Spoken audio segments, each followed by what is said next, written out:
When I decided to camp alone in Uwharrie National Forest, I thought I was being brave. The trip was supposed to be a turning point, an escape from the wreckage of my breakup, a chance to focus on my book. As a writer researching Appalachian folklore, I had spent months reading about witches, curses, and the eerie history of these woods. But nothing prepares you for the weight of silence when you're truly alone. The first 2 days were uneventful. I parked my RV in a small clearing near a trailhead and spent hours hiking and jotting notes. The forest was dense but beautiful, the kind of place that feels both timeless and untouched. Occasionally, I'd spot strange carvings on trees, symbols I didn't recognize, but they added a certain charm to the place. I even felt a spark of inspiration returning. On the third day, I met Caleb, a park ranger. He was older than me, gruff but friendly in that I've seen it all way. He stopped by my campsite to check on me. "Most people don't camp here alone," he said, his gaze lingering on my RV. "Not for long, anyway." "I like the quiet," I replied, trying to sound confident. "Quiet's not the only thing out here," he said. "These woods have a way of messing with people." I laughed, assuming he was trying to scare me. "You mean the witch stories?" Caleb's expression darkened. "Yeah, you've heard them then." I nodded. A settler accused of witchcraft hanged by the locals, supposedly cursed the forest before she died. It's a good story. "It's not just a story," Caleb said, his voice low. "People disappear out here, lose their way. If you see anything strange, anything, you leave. Got it?" His seriousness caught me off guard, but I nodded, muttering something about being careful. As he walked away, I noticed him glance over his shoulder, as if making sure I wasn't being followed. That night, I couldn't sleep. The forest, usually alive with the sounds of crickets and owls, was eerily silent. The quiet pressed against my ears, making every creak of the RV seem deafening. Around midnight, I heard it, a soft, rhythmic tapping on the side of the RV. I froze, my heart pounding. The sound wasn't random, it was deliberate, like someone drumming their fingers against the metal. Grabbing my flashlight, I stepped outside. The forest was pitch black, the beam of my light cutting through the darkness. "Hello?" I called, my voice shaky. No answer, just the rustling of leaves in the wind. Then I saw it, a tree near my campsite, freshly carved with strange symbols. They weren't there earlier, I was sure of it. I stepped closer, my flashlight flickering as if the batteries were dying. The air felt colder near the tree, my breath visible in the light. I backed away, suddenly desperate to be inside. The next morning, I found the symbols scratched into my RV door. My stomach dropped. I hadn't heard anything after going back inside, but someone, or something, had been there. I tried to rationalize it. Maybe it was kids pulling a prank, though the nearest campsite was miles away. Determined to shake off the fear, I packed a bag and set out on a trail I hadn't explored yet. I marked my path with small flags to ensure I wouldn't get lost, but an hour in, I realized something was wrong. The forest felt different. The trees seemed denser, the air heavier. I should have reached the creek by now, but instead, I found myself back at the same marked tree from earlier. My flags were gone, replaced by more carvings. That's when I heard the whispers. At first, I thought it was the wind, but the sound grew clearer, faint voices calling my name. My pulse quickened as I turned in a slow circle, searching for the source. "Who's there?" I shouted. The whispers stopped. For a moment, the silence felt suffocating. Then a branch snapped behind me. I spun around, my flashlight trembling in my hand. The beam caught a shadow darting between the trees. It was too tall, too quick to be an animal. My breath hitched as I backed away, my foot catching on a root. I stumbled and fell, scraping my palms on the dirt. When I looked up, the shadow was gone. By the time I returned to the RV, the sun was setting. I locked the doors and sat at the small table, staring at my notes. My research felt trivial now. What good were legends and old stories when something was actively stalking me? I thought about Caleb's warning. He'd said people disappeared, but he hadn't told me how to fight whatever was out there. My only clue was the symbols, their meaning still a mystery.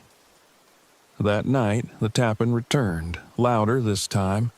It circled the RV, moving from side to side. My flashlight flickered again, its beam barely cutting through the darkness. I sat frozen, clutching it like a lifeline. "Lisa." The voice was faint, almost familiar. My blood ran cold. It sounded like Caleb. "Lisa, help me." I hesitated, my hand on the door handle. "Caleb, is that you? Please, I'm hurt." The voice was closer now, desperate. I opened the door a crack, the cold air rushing in. "Where are you?" No one was there. The tapping resumed, this time on the roof of the RV. I slammed the door and locked it, my chest heaving. The lights inside flickered, then went out entirely. In the darkness, I heard the whisper again, closer than ever. "Help me." The next morning, I found a necklace on the RV table, a delicate silver chain with a small tarnished charm shaped like an eye. I didn't own it, and I hadn't brought it inside. My hands shook as I held it, the metal cold against my skin. Desperation drove me back into the forest. I retraced my steps, determined to find answers. That's when I saw it. A cabin, hidden among the trees. Its roof sagged and the windows were cracked, but smoke curled faintly from the chimney. The door creaked open as I approached, revealing a single room cluttered with strange artifacts, dried herbs hanging from the ceiling, crude dolls made of twigs, and jars filled with unidentifiable substances. A journal lay open on the table, its pages filled with spidery handwriting. As I flipped through it, my stomach twisted. The entries described my movements in the forest, my thoughts, my fears. The last page read, "She comes to me willingly." The door slammed shut behind me. I spun around, my back against the wall.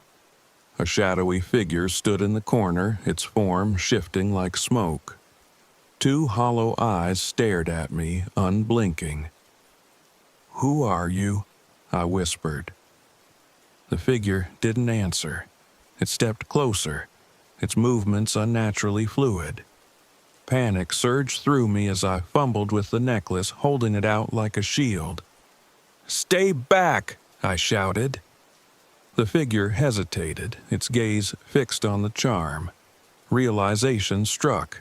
I remembered Caleb mentioning warding spells. This necklace was my only chance. I bolted out of the cabin, clutching the charm. The figure followed, its whispers growing louder, more insistent. The forest blurred around me as I ran, the ground shifting under my feet. Every trail led me back to the same cursed clearing, the symbols carved into the trees glowing faintly. In my final moments of terror, I made a decision. I pulled the journal from my bag and lit a match. The flames caught quickly, consuming the pages. The whispers turned into a deafening scream as the figure dissolved into ash, carried away by the wind. The forest fell silent. I made it out of Uwharrie the next morning, guided by Caleb, who I found unconscious near the road. He didn't remember how he got there, but I didn't press him. We both knew better than to question the forest's mysteries. Back home, I placed the necklace in a drawer and locked it away. I finished my book, but the chapter on witches became a personal account, a warning to anyone who might follow in my footsteps. I don't camp alone anymore, but sometimes, late at night, I hear the whisper of the forest in my dreams. Help me.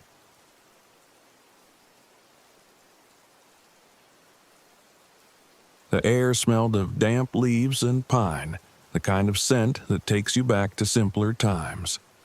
For me, it was years ago, back when my wife, Laura, and I would spend weekends hiking and camping in places just like Linville Gorge. But she was gone now, and all I had left was the wilderness. It was supposed to be a comfort. This trip was supposed to be about healing. Instead, I couldn't shake the feeling that something was wrong. I parked my RV in a secluded spot just off the trail to Table Rock. It wasn't a campground exactly, just a patch of dirt with a fire ring someone had left behind. Perfect. Solitude had been my goal, but the way the shadows clung to the trees as the sun dipped behind the ridge made me feel less alone than I wanted. The first person I met in the gorge was Derek. I'd just finished setting up camp when he sauntered over from a neighboring site, a hunting knife glinting at his hip. He was one of those guys who looked like he belonged out here. Scruffy beard, lean build, the kind of confidence that came from taking risks and getting away with it.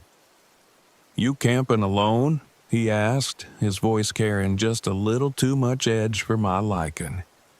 "Yeah," I said, keeping my tone neutral. "Needed some quiet." Derek grinned. "Quiet's good, but it can mess with your head out here. You hear things, start thinking you're not alone. You know how it is." I nodded, but didn't reply. I didn't like the way his words hung in the air, like a warning wrapped in a joke. He stayed a while longer, bragging about some off-trail hike he'd done the day before and how he never needed a GPS. Eventually, he wandered off, leaving me with a vague sense of unease. Later that afternoon, I ran into Madison. She was perched on a rock near the trailhead, her map spread out across her lap, and her phone balanced precariously on her knee. She looked up and smiled as I approached. "Do you know if this trail loops back to the parking area?" she asked, gesturing to the map. "It does," I said, pointing to the spot, "but it's steep on the return. You might want to take the shorter route." "Thanks," she said, tucking a strand of hair behind her ear. "I'm not great with directions. Honestly, I'm more of a desk person. This is all for my thesis." "Thesis?" I asked, intrigued. She grinned. "Appalachian folklore. I'm researching legends tied to the gorge. Have you ever heard of the Wraith?" I shook my head, though the name alone was enough to send a shiver down my spine. "It's a ghost story," she continued. "They say it's the spirit of a miner who died in a cave-in, doomed to wander the gorge, luring hikers off the trail. Apparently, people hear whispers and see things that aren't there. Creepy, right?" "Sounds like it," I said, my voice a little too flat. She frowned slightly but didn't push. "Well, if you hear anything strange, let me know. I'd love to add some first-hand accounts to my research." That night, the forest felt different. The usual symphony of insects and distant owls had gone quiet, leaving only the faint rustle of leaves in the wind. I was sitting by the fire when I heard it for the first time. A whisper. It was so faint I thought I'd imagined it, Just the wind, I told myself. But then it came again, softer this time, almost like it was coming from inside my head. "Caleb!" I froze, the hair on my arms standing on end. My name. Someone had whispered my name. I grabbed my flashlight and scanned the woods, but there was nothing there. Still, the whisper lingered, fading in and out like a broken radio signal. By the time I went to bed, the fire had burned down to embers and the whispering had stopped. But sleep didn't come easily. I dreamed of Laura, her voice calling me from the shadows, and woke to find the RV door ajar. My flashlight was sitting on the steps, even though I'd left it on the table. The next morning, I ran into Derek and Madison at the trailhead. Derek was talking animatedly about a hidden trail he'd found near an old mining shaft, while Madison listened with a mix of fascination and unease. "You should come with us," Derek said when he spotted me. "It's off the beaten path, but the views are worth it." I hesitated. Every instinct told me to decline, but curiosity won out. I wanted answers. About the whispers, about the feeling that something was watching me. Maybe this would help me make sense of it all. The trail Derek led us down wasn't a trail at all, just a faint path through the underbrush marked by claw-like scratches on the trees. Madison pointed them out, her voice tinged with nervous excitement. "They look like handprints," she said, running her fingers over the grooves. "Like something was marking its territory." Derek shrugged. "Probably bears." But they didn't look like bear claws. The marks were too deliberate, too human. When we reached the mining shaft, the air seemed to change. It was colder here, and the smell of damp earth hung heavy in the air. The entrance was partially collapsed, a jagged hole barely big enough to crawl through. Madison crouched to take a picture, but Derek stopped her. "Careful," he said. "You don't want to wake anything up." I raised an eyebrow. What's that supposed to mean? Derek's grin didn't reach his eyes. "Just a joke, man." But I wasn't laughing. That night, the whispers came back, louder this time. They didn't just call my name. They accused me. "Why didn't you save me, Caleb?" The voice wasn't Laura's. It was male, deeper, anguished. I sat bolt upright in bed, my heart pounding. It was the voice of the hiker I couldn't save. All those years ago when I was a ranger. A hiker who'd gone missing in a storm, whose body wasn't found until days later. "Why didn't you save me?" the voice repeated, growing louder. I stumbled outside, desperate to prove it wasn't real, that it was just my mind playing tricks on me. But when I stepped into the clearing, I saw it. The Wraith. It stood at the edge of the trees, its gaunt, skeletal frame barely visible in the moonlight. Its hollow eyes glowed faintly, and its mouth twisted into a grotesque grin. "Caleb," it whispered, its voice layered and distorted, like multiple people speaking at once. I backed away, tripping over a root and falling hard on the ground. By the time I scrambled to my feet, it was gone. I found Madison the next morning, pale and shaking at her campsite. She'd seen it too. She showed me a picture she'd taken of the gorge. At least, it was supposed to be a picture of the gorge. Instead, it showed the faint silhouette of the Wraith, hovering over the trees like a shadow. "We need to leave," she said, her voice trembling. "Now." I agreed. But before we could pack up, Derek appeared, his face drawn and wild. "You're not going anywhere," he said, blocking the RV door. "Not until we finish this." "Finish what?" I demanded. He pointed toward the mining shaft. "It's there. The Wraith. We have to confront it, or it'll never let us leave." "You're insane," Madison said, backing away. But Derek wouldn't listen. He pulled out his knife and started toward the shaft, daring us to follow. The mining shaft was even more oppressive in the daylight. The air was heavy, the silence suffocating. Derek led the way, his knife glinting in the dim light. Madison clung to my arm, her breathing shallow. The wraith appeared as soon as we entered the clearing. Its gaunt form seemed to melt out of the shadows, its glowing eyes locking onto each of us in turn. It whispered to Madison first, its voice soft and cruel. "You'll be forgotten. Your work means nothing." She fell to her knees, clutching her ears. Then it turned to Derek. "You can't hide. You can't escape what you've done." Derek screamed, charging at the wraith with his knife raised. But it didn't fight him. It simply opened its mouth wider than any human jaw could, and Derek froze, his scream cutting off abruptly. He collapsed to the ground, motionless. Finally, it turned to me. "Why didn't you save me?" it asked, its voice dripping with malice. I wanted to run, to close my eyes and pretend this wasn't happening, but something inside me refused to give in. I pulled out my lighter and the bundle of sage I always carried, a ranger's trick for warding off bears, though it seemed absurd now. I lit the sage and held it out in front of me, the smoke curling toward the wraith. It hissed and recoiled, its form flickering like a dying flame. "Leave us alone," I said, my voice shaken but firm. The wraith hesitated, its eyes narrowing. Then, with a final, bone-chilling whisper, it vanished into the shadows. Madison and I didn't speak as we left the gorge.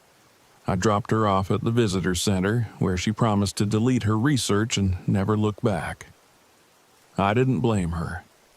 As for me, I don't know if I'll ever return to Linville Gorge. But I do know one thing. The wraith wasn't just a ghost. It was hunger. A hunger for fear, for guilt, for the pain we carry. And it's still out there, waiting for its next meal.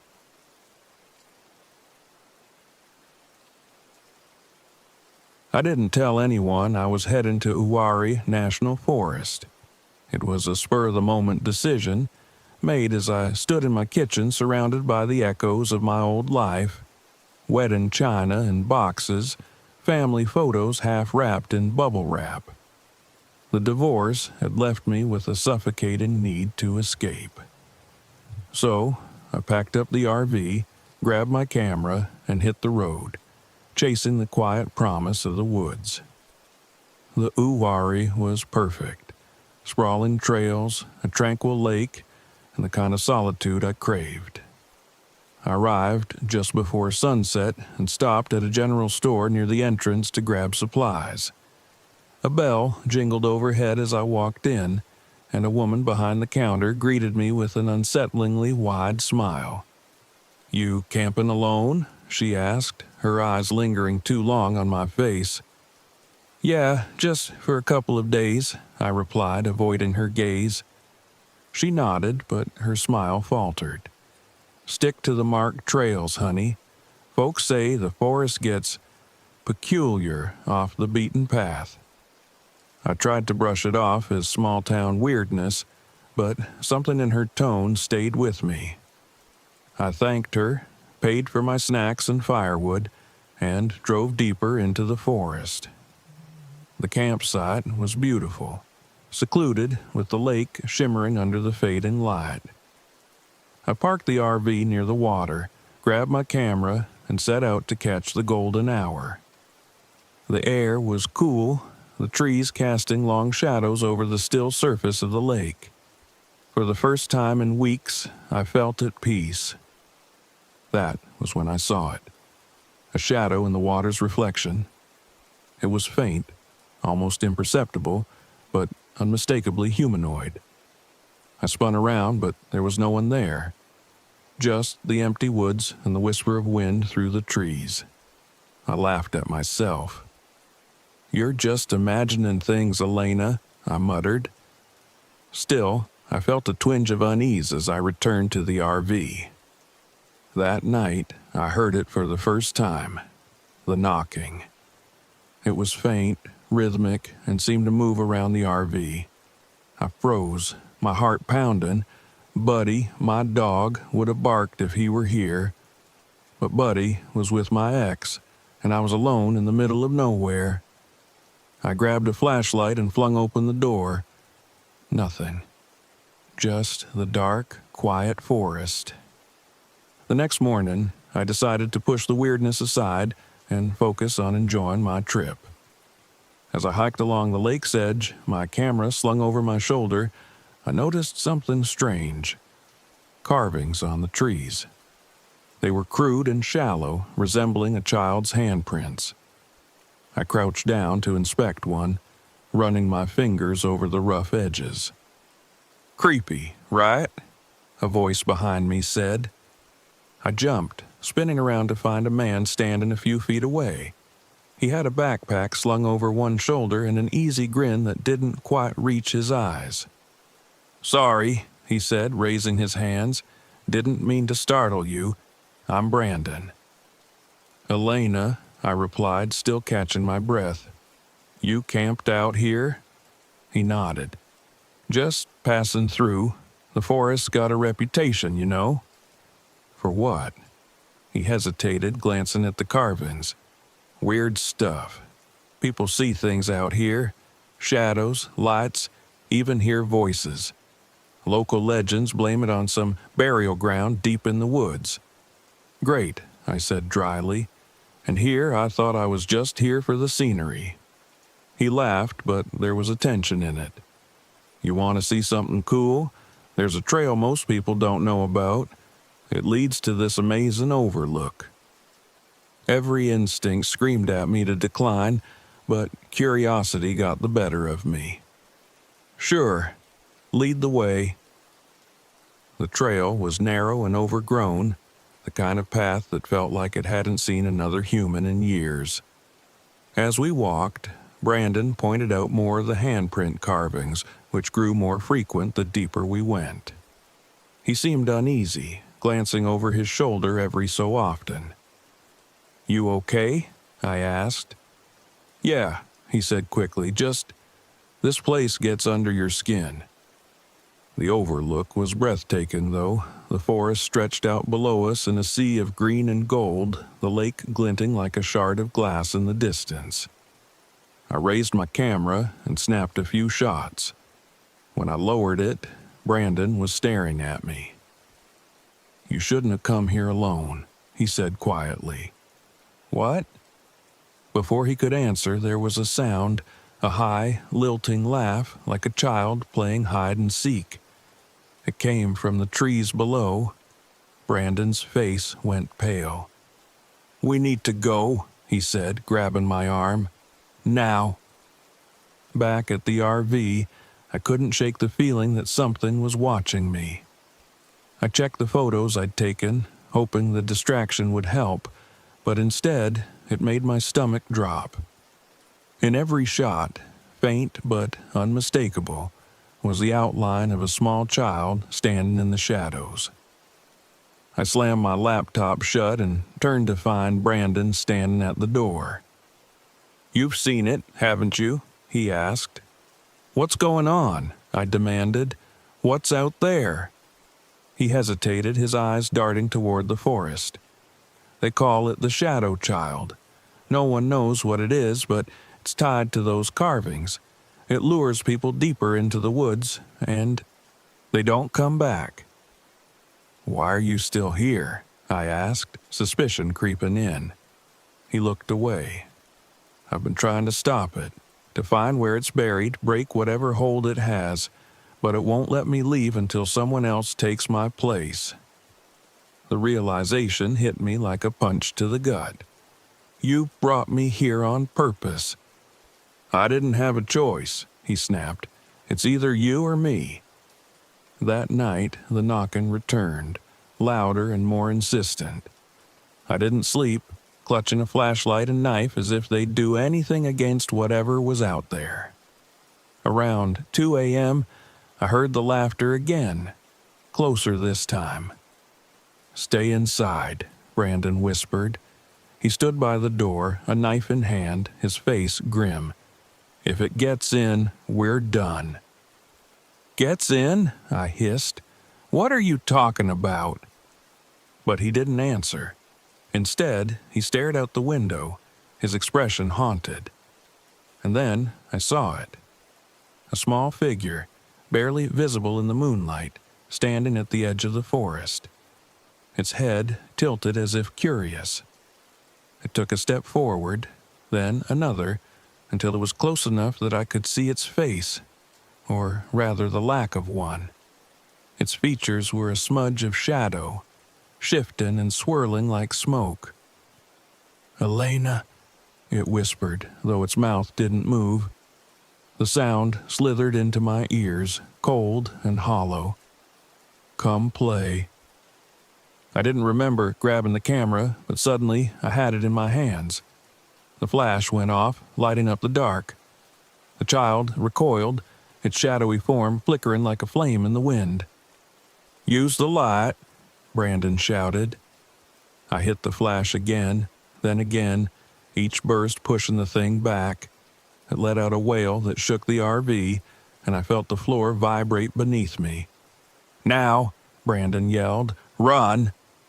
We bolted into the forest, the flashlight beam bouncing wildly. I could hear it behind us, its footsteps impossibly light but fast.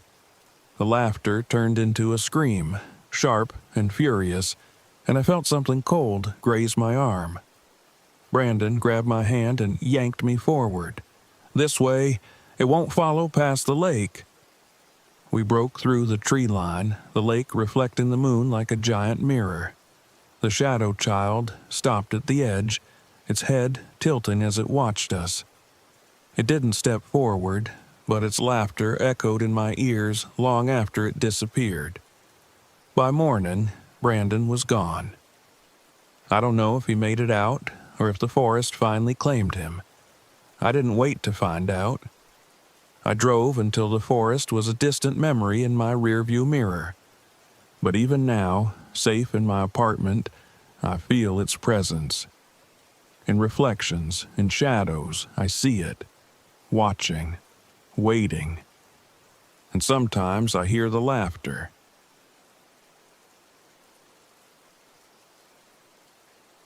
I wasn't thrilled about camping at the Devil's Tramping Ground. The name alone sounded like something cooked up for tourists or thrill seekers, not a place you'd actually want to spend a night. But Katie was relentless, and if there was one thing my best friend was good at, it was wearing people down. "This will be great for the podcast," she said for the 100th time as I guided the RV down a narrow dirt road. "Think about it, Mitch. Devil's Tramping Ground, myth or menace. It practically writes itself." "Yeah, until we're the ones on the news for disappearing," I muttered. "Relax," Katie laughed, leaning over the console to show me a map on her phone. "It's just a patch of dirt. The scariest thing out here is probably a coyote." "Tell that to Buddy," Tasha, my girlfriend, chimed in from the back. She was scratching behind our mutt's ears, trying to calm him down. Buddy had been restless since we hit the forest, whining and pawing at the door like he wanted out. Not normal for a dog who loved road trips. Adam, Katie's boyfriend, groaned from the table where he was fiddling with his laptop. "Can we just agree this is a terrible idea? I don't even like camping, and now we're camping at a place literally called Devil's Tramping Ground. You guys better not expect me to get out and ghost hunt or whatever." "Noted," Katie said, clearly ignoring him. "We're almost there." I gripped the wheel tighter as the road narrowed further, the trees closing in like an ominous tunnel. The last sunlight filtered through the branches, and I felt the first pangs of unease. I didn't believe in ghosts, but there was something about this place that felt wrong. When we reached the clearing, Katie practically bounded out of the RV, dragging Adam behind her. "Come on, Tasha, Mitch, you've got to see this." The infamous circle wasn't much to look at. A barren patch of earth about 40 feet across, with no grass, weeds, or even moss growing on it.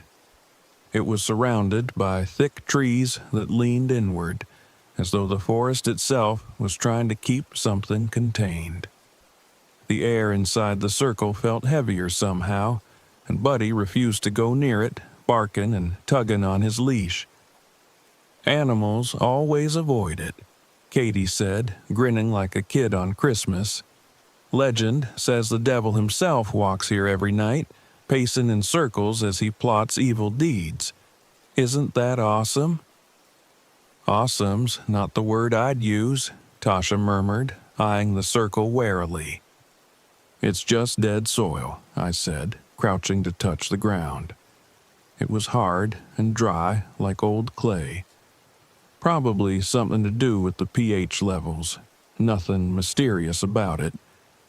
Katie snapped pictures, her enthusiasm undeterred. "Come on, Mitch. You can't tell me you're not a little intrigued." "Not really," I lied, standing up and brushing off my hands. "Let's set up camp before it gets dark." We parked the RV just outside the circle, close enough to see it, but far enough that even Katie wouldn't argue about pitching a tent inside. The fire crackled warmly as night fell, and we started to settle in. Adam, surprisingly, had loosened up, cracking jokes about how we were all going to end up on some true crime podcast. But the unease didn't leave me. The forest was too quiet. No crickets, no rustling leaves. Even Buddy had gone silent, lying pressed against Tasha's legs as if afraid to move. I told myself it was just nerves, that I was letting Katie's stories get to me. Then we heard the footsteps. It started as a soft crunch of leaves, distant enough that I almost didn't notice. But they grew louder, steady and deliberate, circling the campsite. I grabbed the flashlight and stood, scanning the trees. Nothing. "Did you hear that?" Tasha asked, clutching Buddy's leash. "Probably a deer," I said, though I didn't believe it. "Stay by the fire." I stepped closer to the edge of the circle, shining my flashlight into the dark. The beam caught nothing but trees and shadows, yet the footsteps didn't stop. They just shifted, moving further into the woods, and then closer again, always out of sight. "Mitch?" Katie called. Her voice wavered, and for the first time she sounded unsure. "What do you see?" "Nothing," I lied again, lowering the flashlight. "It's probably just animals." But the footsteps didn't sound like animals. They sounded like something walking on two legs, pacing just beyond the reach of the firelight. By the time we retreated to the RV, the mood had soured. Adam was on edge, Katie was unusually quiet, and Tasha looked ready to leave. Even Buddy was trembling, his ears flat against his head. But what really got to me was the circle. It looked different.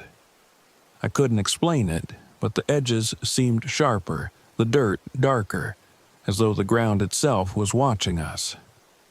Inside the RV, we tried to shake it off.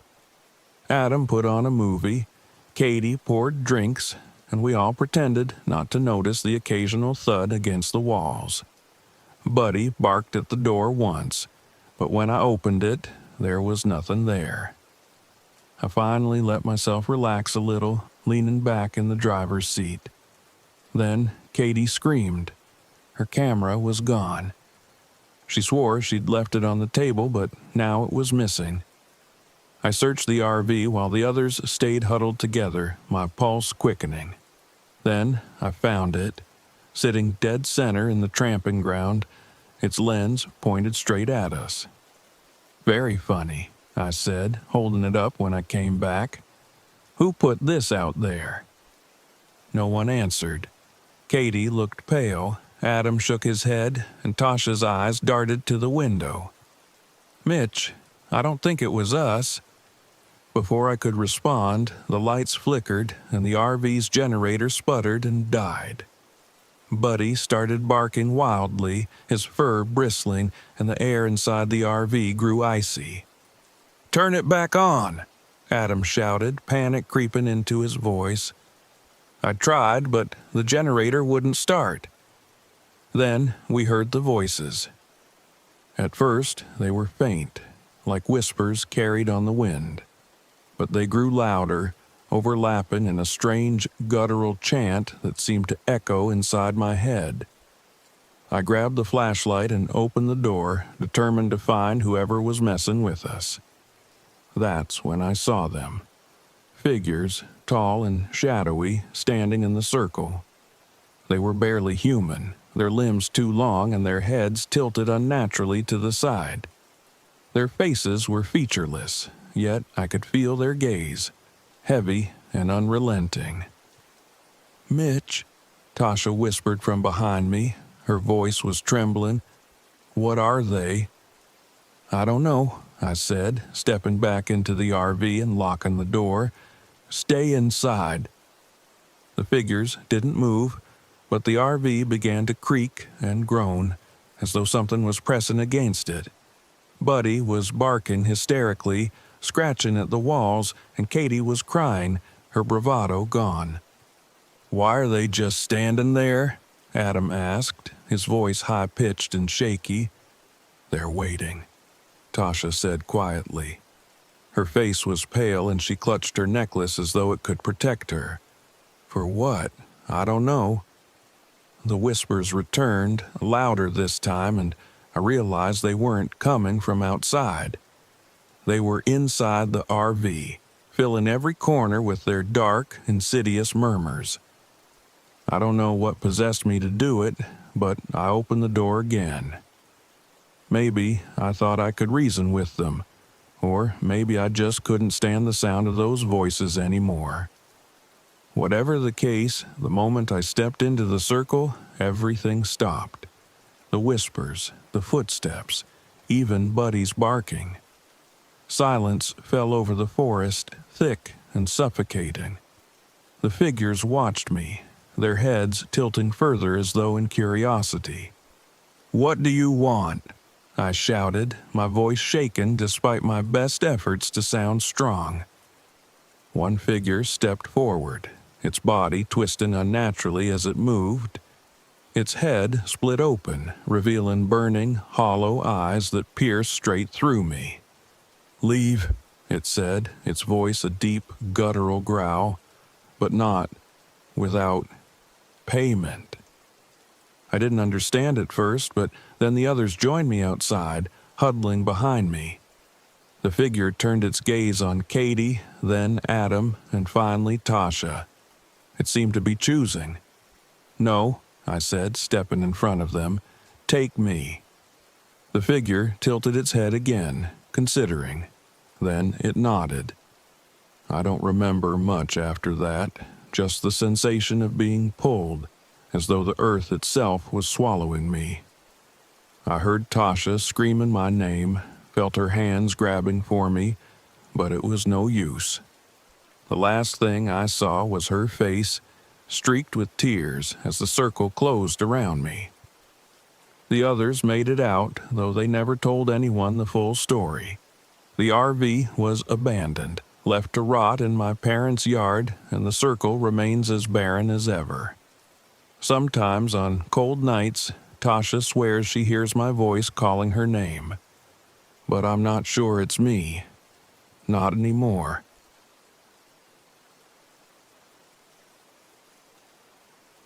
The first thing you notice about Linville Gorge is how the silence feels alive. The wind doesn't rustle through the trees. It whispers like the forest is telling secrets you aren't meant to hear. I chose this place for that very reason. After the divorce, I needed silence. not sympathy. I needed proof that I could survive alone, away from the constant reminders of what I'd lost. It had been 3 weeks since I parked my RV in a small clearing off a winding dirt road. The first week had been easy. I filled my days with hiking, fishing, and reading, classic survivalist stuff. But as the days blurred together, I started to feel the weight of the isolation. At first, it was little things. The sound of my own voice muttering to myself, the way my footsteps echoed louder than they should. Then came the dreams. They started with Jackie, my daughter. "Why didn't you fight for me, Dad?" she asked in that tone she'd perfected at 13, half accusation, half heartbreak.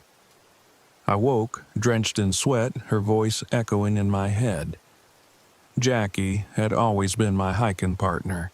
She used to call me Mountain Dad and laugh every time I overpacked our gear. Now, I hadn't spoken to her in months. I couldn't blame her. After the divorce, she stuck with her mother, and I had no fight left to change her mind. On the morning of the 4th week, things started to go wrong. My GPS was the first to fail. I was on a trail I'd hiked dozens of times, but when I checked the screen, the map had vanished, replaced by a blinking cursor that seemed to mock me. I pulled out my compass. It spun wildly, unable to find north. I laughed it off at first. "Classic tech," I muttered, stuffing it into my pocket. But when I retraced my steps, I realized I'd looped back to the same clearing 3 times. The clearing felt different now. The air was heavier, the shadows longer. I shook off the unease and returned to the RV, only to find my supplies in disarray. Cans of food were scattered across the floor. My water jug lay on its side, half empty, though I hadn't touched it. I checked the windows and door. Locked. "Damn raccoons," I said aloud, though the words sounded hollow. Milo, my dog, used to bark like mad at the faintest sign of wildlife, but he wasn't here anymore. I had lost him in the divorce, too. That night, I woke to the sound of something or someone moving outside the RV. I sat up, heart pounding, straining to hear over the deafening quiet. The sound came again, a faint crunch of footsteps on gravel. I grabbed my flashlight and stepped outside, the cold night air biting my skin. "Who's there?" I called, my voice trembling more than I'd like to admit. The beam of my flashlight cut through the dark, illuminating trees, rocks, and nothing else.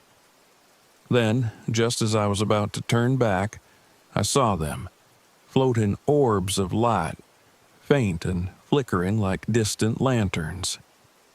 "Jackie?" I whispered, though I didn't know why. The orbs hovered for a moment, then darted deeper into the woods. Against my better judgment, I followed. The forest seemed to close in around me as I moved, the lights always just out of reach. My feet crunched on leaves and snapped twigs, but the orbs made no sound. They danced through the trees, leading me to the edge of a cliff. That's when I saw her. She stood at the bottom of the gorge, her figure pale and translucent, her head tilted upward as though she was staring right at me. "Hello?" I called, my voice barely above a whisper. She didn't respond. Instead, she stepped closer to the cliff wall and began to climb. Her movements were jerky and unnatural, like a marionette pulled by invisible strings. I stumbled back, nearly losing my footing. When I looked again, she was gone, the lights extinguished. The next morning, I tried to convince myself it had been a dream. Stress and isolation were playing tricks on me, that's all. But the evidence said otherwise. Carved into the side of my RV were 3 words: "Help me." My stomach churned as I traced the letters with my fingers. The edges were rough, as though etched by claws. I packed my things and tried to leave, but the RV wouldn't start. The engine sputtered once, twice, then fell silent. I checked the battery. It was drained, though I'd replaced it just 2 weeks ago. "Fine," I muttered, grabbing my maps and gear. If the RV wouldn't move, I'd hike out.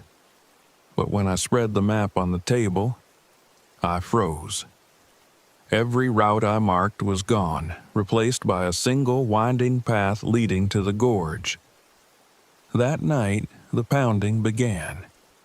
It started as a faint tapping on the RV walls, like a branch brushing against metal. I ignored it, pulling my sleeping bag tighter around me.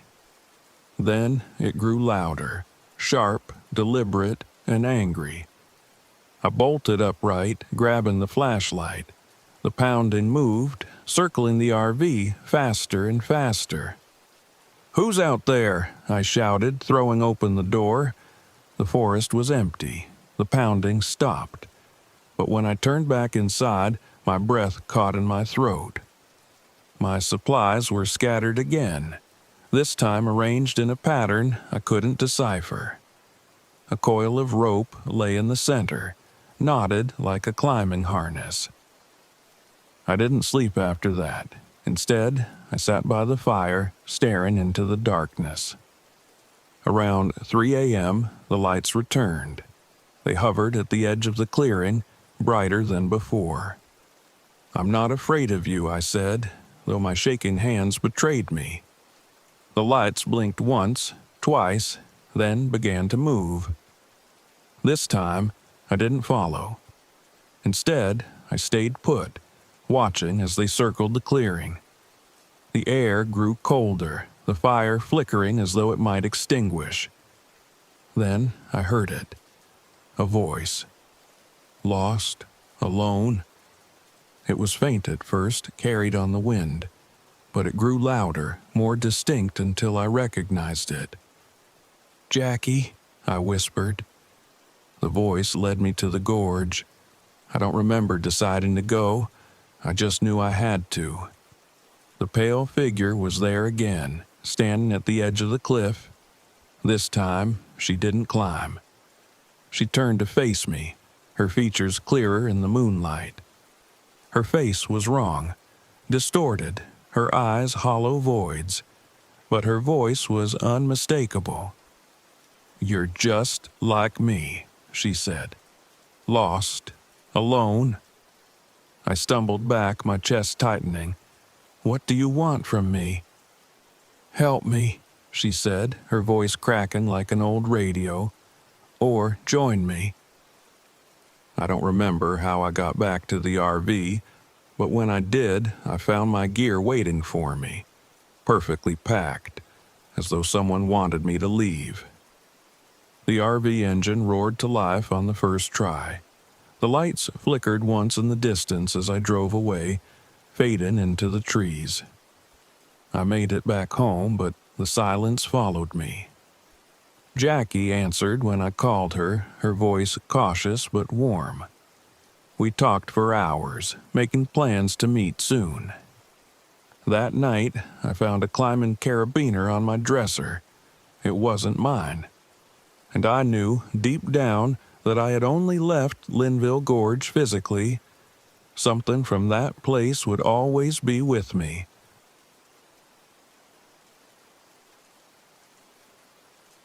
I never wanted to go camping at the Devil's Tramping Ground. "Sarah, it's just a silly story," Jake said, his smile equal parts charming and maddening. "The whole point of this trip is to relax, have some fun, and make memories. Don't tell me you're buying into the ghost stories." I stared at him as he tossed Abby's doll into the RV, not even bothering to buckle it down. It's not just ghost stories.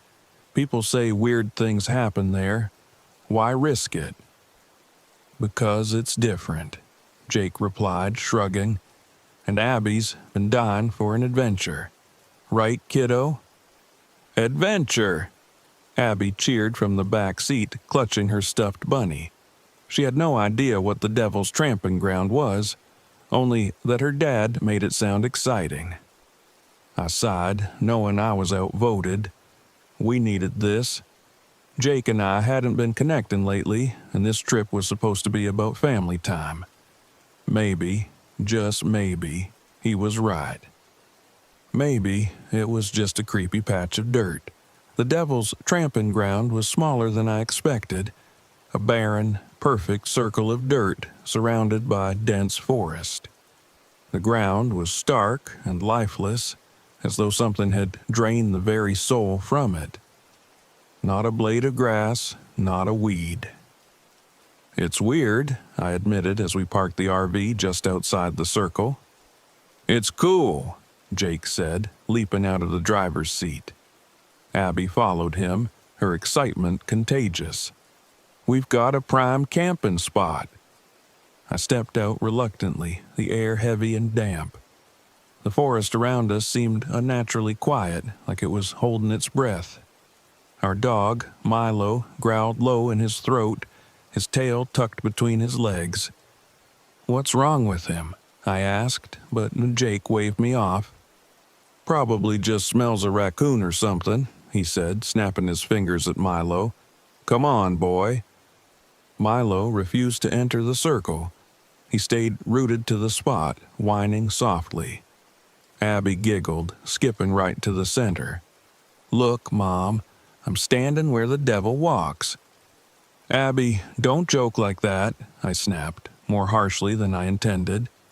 She froze, her wide eyes meeting mine. I softened my tone. "Come back here, honey. Let's set up camp." The first few hours passed uneventfully. Jake lit a fire just outside the circle, claiming the dirt was too loose for proper kindling. Abby played with her doll and sang songs to herself, her voice drifting over the crackle of the flames. But as night fell, the unease crept back in. Milo refused to calm down, pacing in circles and growling at the forest. "Maybe we should put him inside," I suggested. "Sarah, he's fine," Jake replied, though he seemed less confident now. He grabbed a beer from the cooler and settled by the fire. Abby's voice cut through the stillness. "Daddy, do you hear that?" "Hear what, sweetie?" She cocked her head, listening. "The laughing." Jake and I exchanged a look. "Probably just coyotes," he said, but his smile was strained. "No," Abby insisted, "it's my friend." My stomach dropped. "What friend?" Abby grinned. "Mr. Hollow. He lives here. He said we could stay." I felt the blood drain from my face. "Jake," I whispered.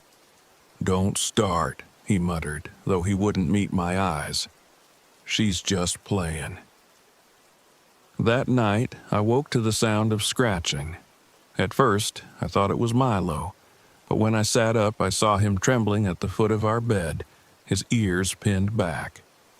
The scratching came again, louder this time, from outside the RV. "Jake," I hissed, shaking him awake. "What?" he groaned. "Listen." He froze, hearing it too. Scratch, scratch, scratch. "Probably just a raccoon," he said, though his voice wavered. I didn't reply. Instead, I grabbed a flashlight and opened the door. The night was pitch black, the fire long since burned out. I swept the beam across the clearing and froze. Abby's doll was standing upright in the middle of the circle. I stumbled back inside, locking the door behind me. "What is it?" Jake asked, his face pale. "The doll," I whispered. "It's in the circle." "That's impossible," he said, though his voice betrayed him. The next day, things got worse. Abby started drawing in the dirt around the RV, strange symbols I didn't recognize. When I asked her about them, she shrugged and said, Mr. Hollow showed me. Jake and I fought constantly. I wanted to leave, but the RV wouldn't start, the engine sputtering uselessly.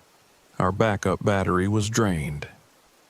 "It's just a coincidence," Jake said, though he didn't sound convinced. That night, the laughter started again, high-pitched, echoing from the woods. Abby sat bolt upright in bed and smiled. "They're coming," she whispered. By the third night, we were unraveling. Jake had dark circles under his eyes, and I was so tense I could barely eat. Abby, meanwhile, seemed oddly calm, humming that same eerie tune over and over. I woke to find her gone. "Jake!" I screamed, shaking him awake. "She's not here!"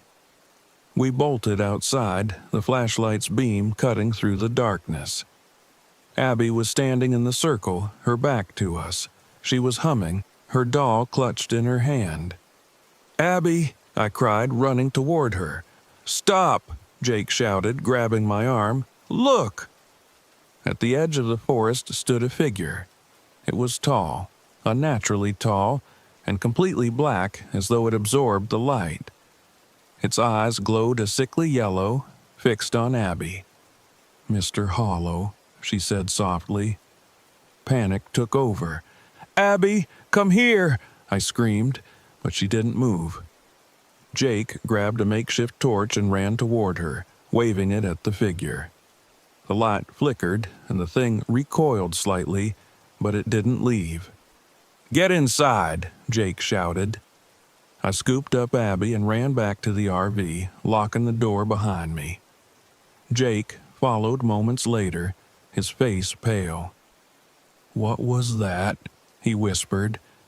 "I don't know," I said, clutching Abby tightly. The rest of the night was a nightmare. The scratching returned, louder than before.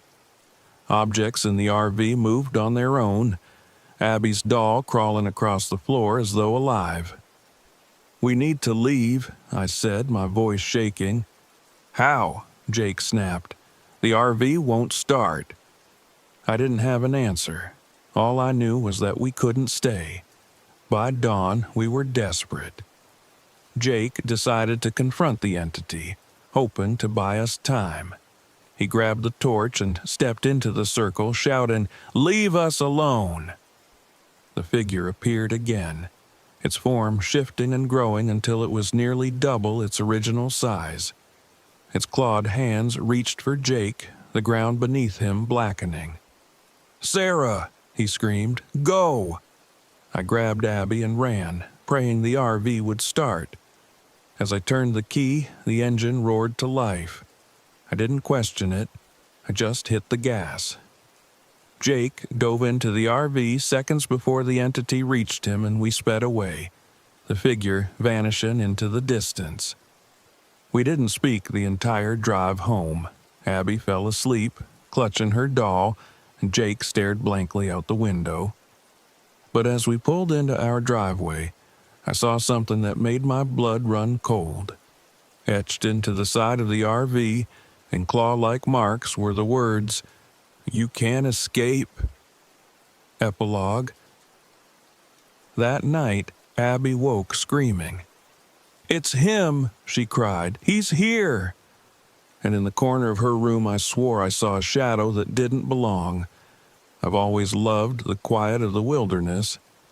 It's where I feel most at home, with no deadlines, no emails, no pressure to prove I'm anything more than what I am. That's why I packed my camera, my tripod, and a week's worth of supplies and drove my RV into the heart of the Appalachian forest near Graveyard Fields. I'd read about the area before, a hiker's paradise, with cascading waterfalls and misty trails that could swallow a man whole. It was the perfect backdrop for the wildlife photography portfolio I'd been working on. But I hadn't counted on the eerie silence that blanketed the place, a silence so thick it seemed alive.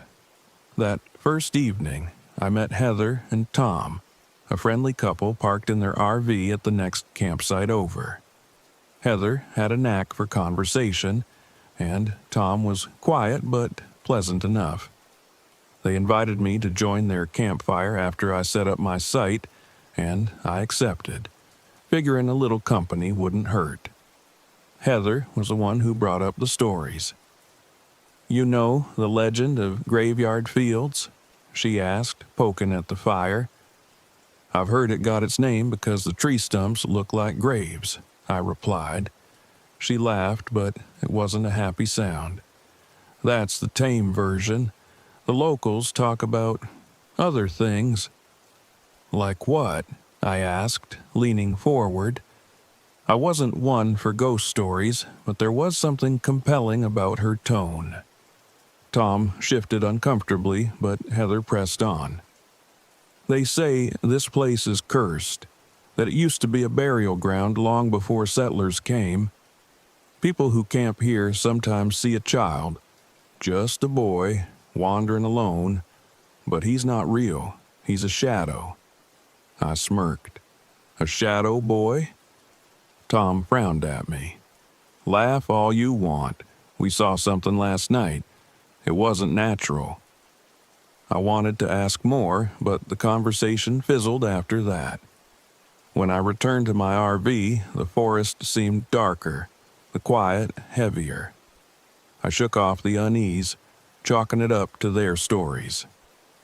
The next morning, I decided to hike a lesser-used trail, hoping to capture some candid shots of wildlife. As I walked, the trees grew denser, their twisted branches blocking out the sun. The air felt colder, and my footsteps seemed to echo louder than they should have. I kept going, telling myself it was all in my head. About an hour in, I heard it, a faint sobbing. I froze, straining my ears. It was unmistakable. A child crying. The sound came from deeper in the woods, off the trail. "Hello?" I called out. "Is someone there?" The sobbing stopped. My heart pounded as I stepped off the path, pushing through the underbrush toward the sound. That's when I saw him, a small boy in a dark, hooded jacket, sitting on a mossy stump with his back to me. Relief flooded through me. "Hey, kid, are you okay? Are you lost?" He didn't respond. I moved closer, and that's when he turned. His face was pale, almost translucent, his eyes like two black pits. He whispered, "Help me find my way." Before I could react, he stood and darted into the trees. Instinct kicked in. I grabbed my camera and followed, snapping photos as I ran. The boy moved faster than any child should, his movements unnatural, like a puppet pulled on strings. "Wait!" I shouted, but he disappeared, leaving me alone in a clearing. The air was colder here, and the ground was covered in strange symbols carved into the dirt. At the center was an ancient, jagged stone, half buried and covered in moss. My camera's battery suddenly drained, the screen flickering before going dark. I returned to camp shaken, but trying to rationalize what I'd seen. It was a trick of the light, I told myself, or maybe some local playing a prank. But when I arrived, Heather and Tom were gone. Their RV was still there, its door hanging open. Their chairs and cooking supplies were scattered as if they'd left in a hurry. I called out for them, but the only response was the rustle of leaves in the wind. That night, the forest came alive with sounds I couldn't explain. Whispers carried on the breeze, footsteps circling my RV, and once a faint knock on the door. I didn't open it. The next morning, I set out to find Heather and Tom. I retraced the trail back to the clearing, my camera in hand. When I reached the spot, the boy was waiting for me, standing beside the stone. "Who are you?" I demanded. My voice cracked, but I held my ground. He tilted his head, his expression unreadable. "Do you hear them?" I didn't understand. "Hear who?" "The Forgotten," he said. "They want you to stay." The shadows around him began to shift, rising like smoke. That's when I saw them. Figures emerging from the trees, their forms blurred and flickering like old film reels. Heather and Tom were among them, their faces blank, their eyes empty. I stumbled back, my pulse hammering. "What do you want?" The boy's voice deepened, no longer a child's. "You trespassed. You belong to him now." A low, guttural growl filled the air and the ground trembled beneath my feet. The keeper emerged from the darkness, a towering figure cloaked in mist, its face a void. Its voice echoed in my skull, accusing me of disturbing the burial ground. "You will join them," it said, its outstretched hand pulling the air around me into a crushing vortex. I ran, my breath coming in ragged gasps as the forest warped around me. No matter which direction I turned, I ended up back at the clearing. The keeper was relentless, its shadow stretching toward me with every step. Then I remembered something Heather had said by the fire, a symbol, a rune said to protect against spirits. Desperate, I searched the ground for anything I could use. My knife trembled in my hands as I carved the rune into a nearby tree. The keeper paused, its shadow recoiling as the symbol began to glow. The boy screamed, his form dissolving into smoke. The shadowy figures vanished one by one, their anguished cries echoing through the trees. The keeper let out an inhuman wail before retreating into the mist. When I woke, I was lying outside my RV, my clothes damp with dew. My camera was gone and the clearing was nowhere to be found. I drove away without looking back, my hands gripping the wheel until my knuckles turned white. Weeks later, I developed the few photos I had left. One image stood out, a blurry shot of the clearing, the boy standing beside the stone. In the background, barely visible, was the shadow of the keeper, watching. Now, every time I close my eyes, I hear whispers. They're waiting for me to return.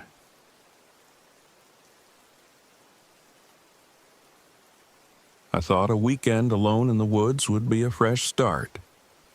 After the divorce, I needed time to clear my head, to prove to myself that I could handle life alone. That's how I ended up in Croatan National Forest, parked beside Hollow Creek in my battered RV. The creek was beautiful, calm, narrow, with overhanging cypress trees reflected in the still water. I thought the isolation would be peaceful. I was wrong. The first day was uneventful. I hiked a short trail, journaled my thoughts, and cooked a quick dinner over the campfire. It felt good, in a way, to escape the suffocating sympathy of friends and the condescension of my ex-husband. For once, I was just me. The sunset over the creek was stunning, its fiery hues mirrored perfectly in the water. I was sitting by the fire, sipping wine, when a forest ranger arrived. He was older, maybe 50, with a weathered face and a tired smile. The name stitched on his uniform read Holt. "Evening, ma'am," he said, tipping his hat. "You here alone?" I nodded, trying not to bristle at the question. "Is that a problem?" "Not at all," he said, though his tone made me feel otherwise. "Just wanted to let you know the creek's currents can be dangerous. People have accidents out here, especially at night." "Thanks for the warning," I said, brushing him off. He hesitated, his gaze lingering on the creek. "And if you hear anything strange," he added, "don't investigate, especially if it sounds like a child. Just stay in your RV." I laughed, thinking he was trying to spook me. Why would there be a child out here? "You'd be surprised," he said grimly. Then he tipped his hat again and walked back to his truck, leaving me alone with the fading fire and an uneasy feeling I couldn't shake. The first night passed without incident, though I slept fitfully. The forest was too quiet, the kind of silence that feels like it's listening. When I finally drifted off, I dreamed of shadows twisting in the water, reaching for me with clawed fingers.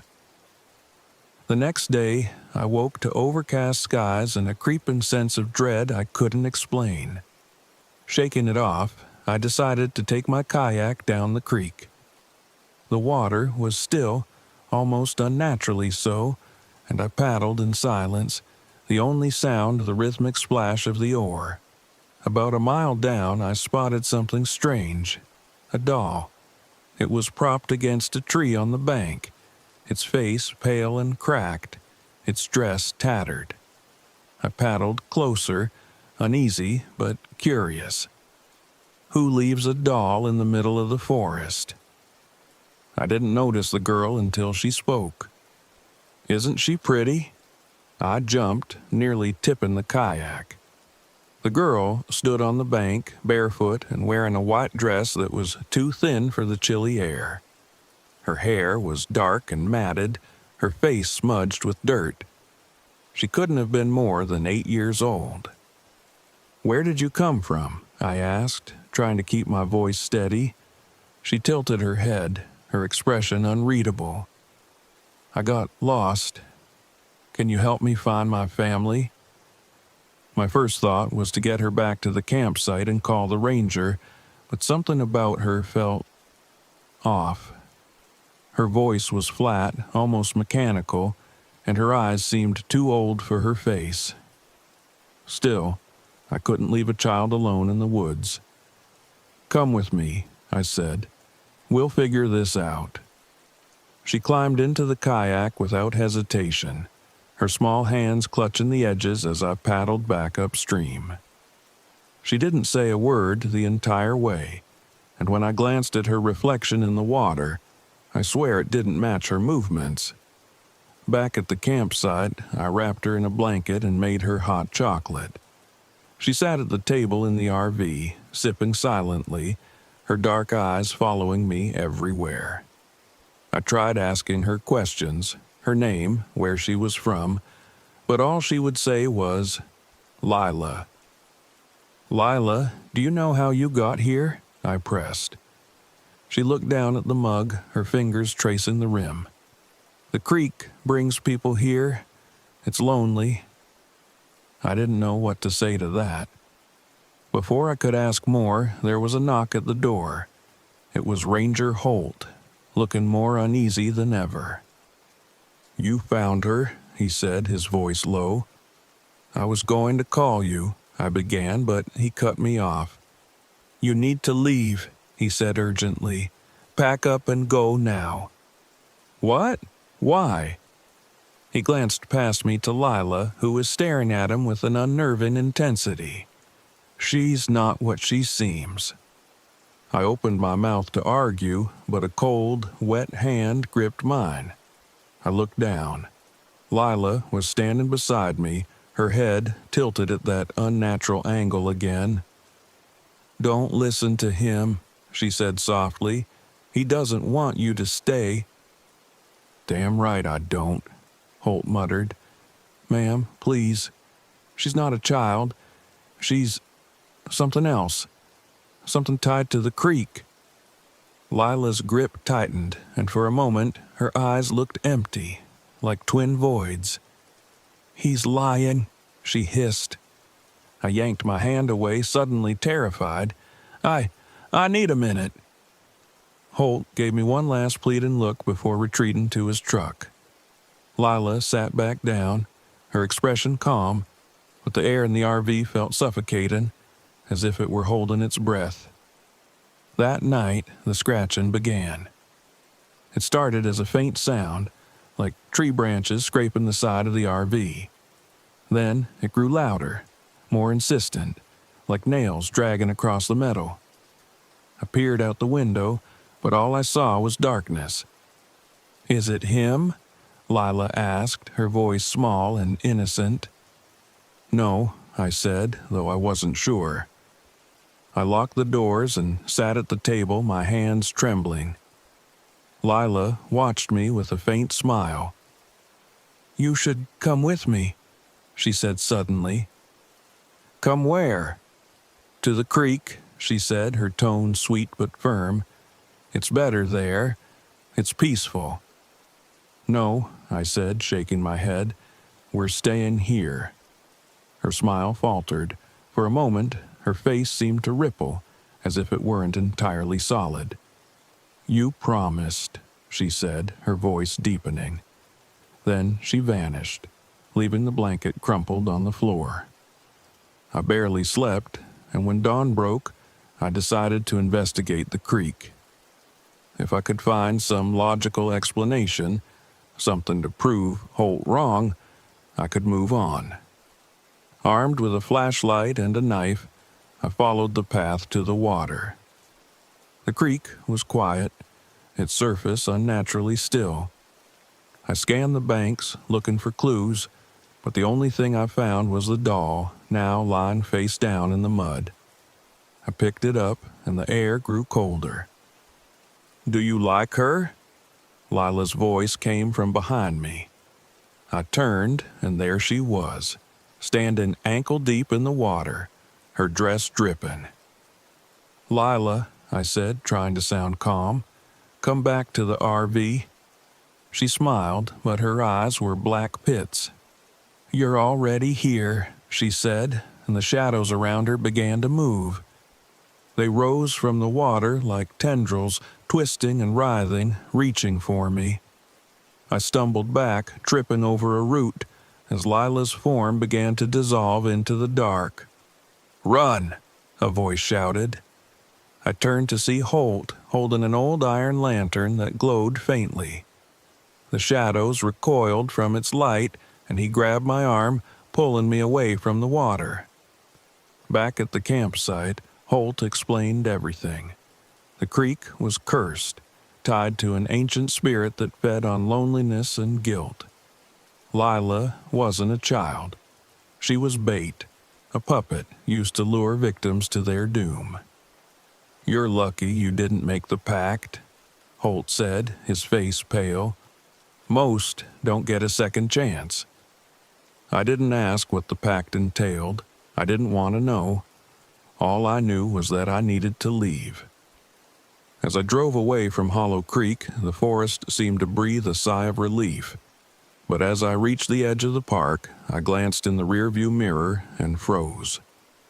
A single word was scrawled in the fogged glass, written as if by a child's finger. Promise.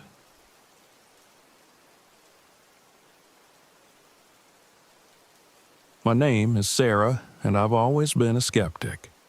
Ghost stories, UFO sightings, haunted houses, it's all fodder for gullible minds, not for someone like me. As a freelance journalist, I've built my career on exposing the truth behind local legends.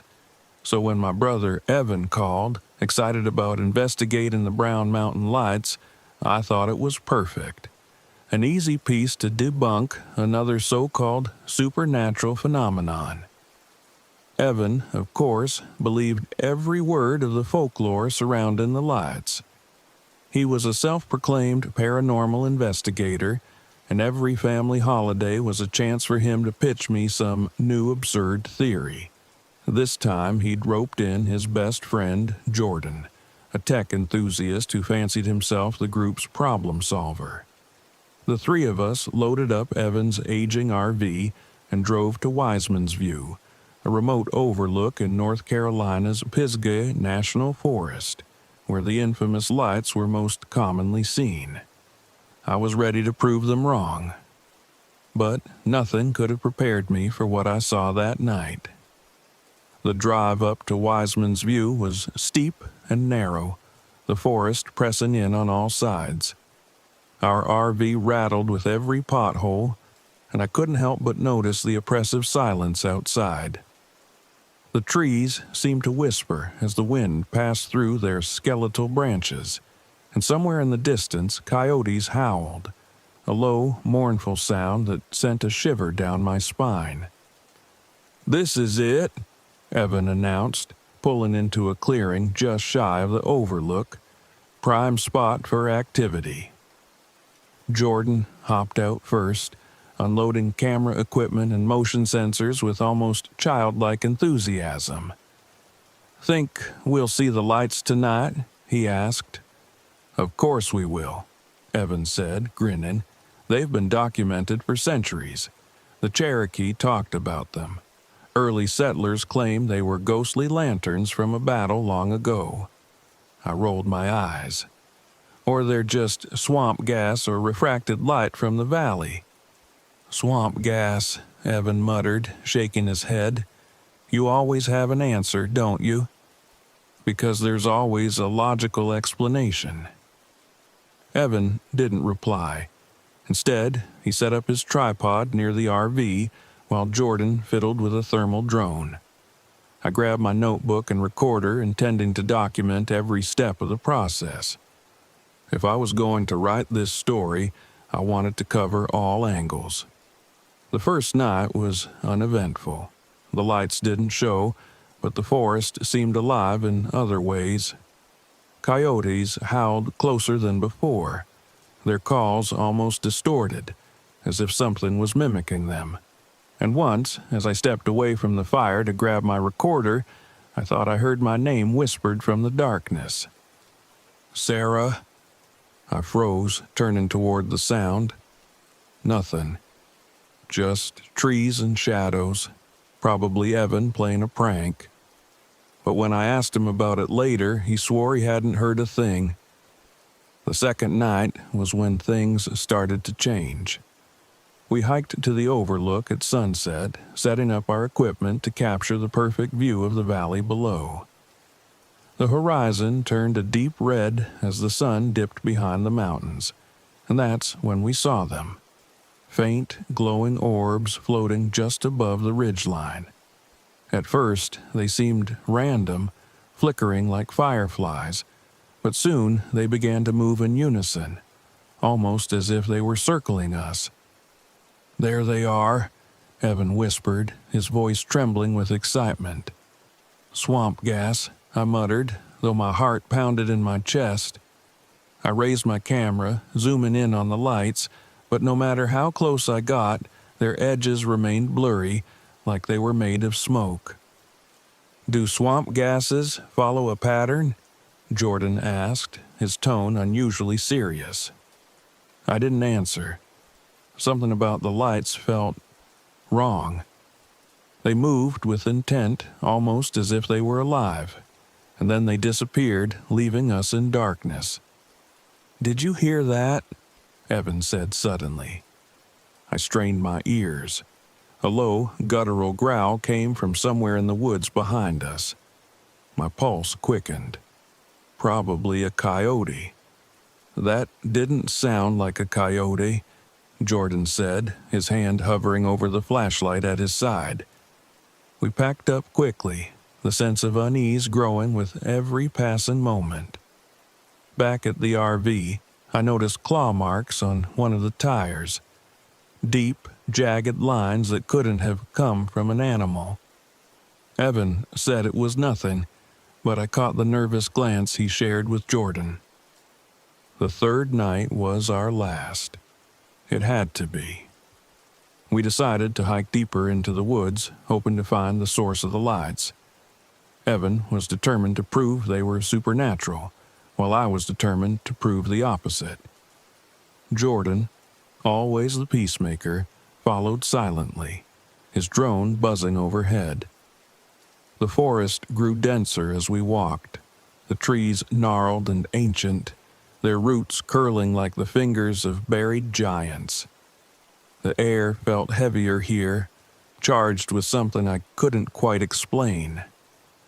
And then we found it. A fire pit, long abandoned, with ashes that looked fresh despite the lack of recent visitors. Around it were carvings in the trees, symbols I didn't recognize, jagged and cruel. Jordan scanned them with his phone. "They look like some kind of Appalachian witchcraft," he said, his voice barely above a whisper. Evan knelt by the fire pit, brushing away debris to reveal a rusted iron cross buried beneath the ashes. "This must be tied to the lights," he said. "Maybe a ward against them." I was about to dismiss him when we heard it. Footsteps. Slow, deliberate, circling the clearing. The lights appeared again, hovering between the trees, casting long, flickering shadows. And then she emerged. She was smoke and shadow, a towering figure with hollow eyes that burned like embers. Her face flickered between forms, a child's innocent gaze, an old woman's sneer, and something inhuman, all sharp angles and jagged teeth. I couldn't move. I couldn't breathe. The witch. She was real. Jordan was the first to break the spell. He grabbed Evan and me, pulling us toward the trail. "Run!" We bolted through the woods, the witch's laughter echoing behind us. The lights followed, darting between trees like malevolent fireflies, their glow growing brighter, harsher. I tripped, falling hard against a root, and Evan stopped to help me. But Jordan kept running. We found him later, his body crumpled near the RV. His eyes were open, staring at the sky, but his face was drained of all color, his skin as pale as ash. I knelt beside him, shaking him, screaming his name, but it was no use. He was gone. The drone footage revealed his final moments. The witch had cornered him near the clearing, her form stretching unnaturally as she reached for him. His last words, spoken in a trembling whisper, were burned into my mind. "You are mine now." Evan and I knew we couldn't leave things as they were. We returned to the fire pit, armed with the iron cross and what little courage we had left. The witch was waiting, her form more solid now, her eyes burning brighter. She lunged at us, her shadowy limbs stretching impossibly far, but Evan held her back with the cross, its iron glowing red-hot in her presence. "Do it!" he shouted. I grabbed the cross and drove it into the ground, burying it deep in the ashes. The witch let out a piercing scream, her form dissolving into smoke. The lights flickered and faded, leaving the forest eerily silent. We left Brown Mountain that night, Jordan's lifeless body lying in the back of the RV. I never wrote the article. Some truths are too dangerous to share, but sometimes when I close my eyes, I still see her, the witch, waiting in the darkness, her burning eyes promising she isn't done with me yet.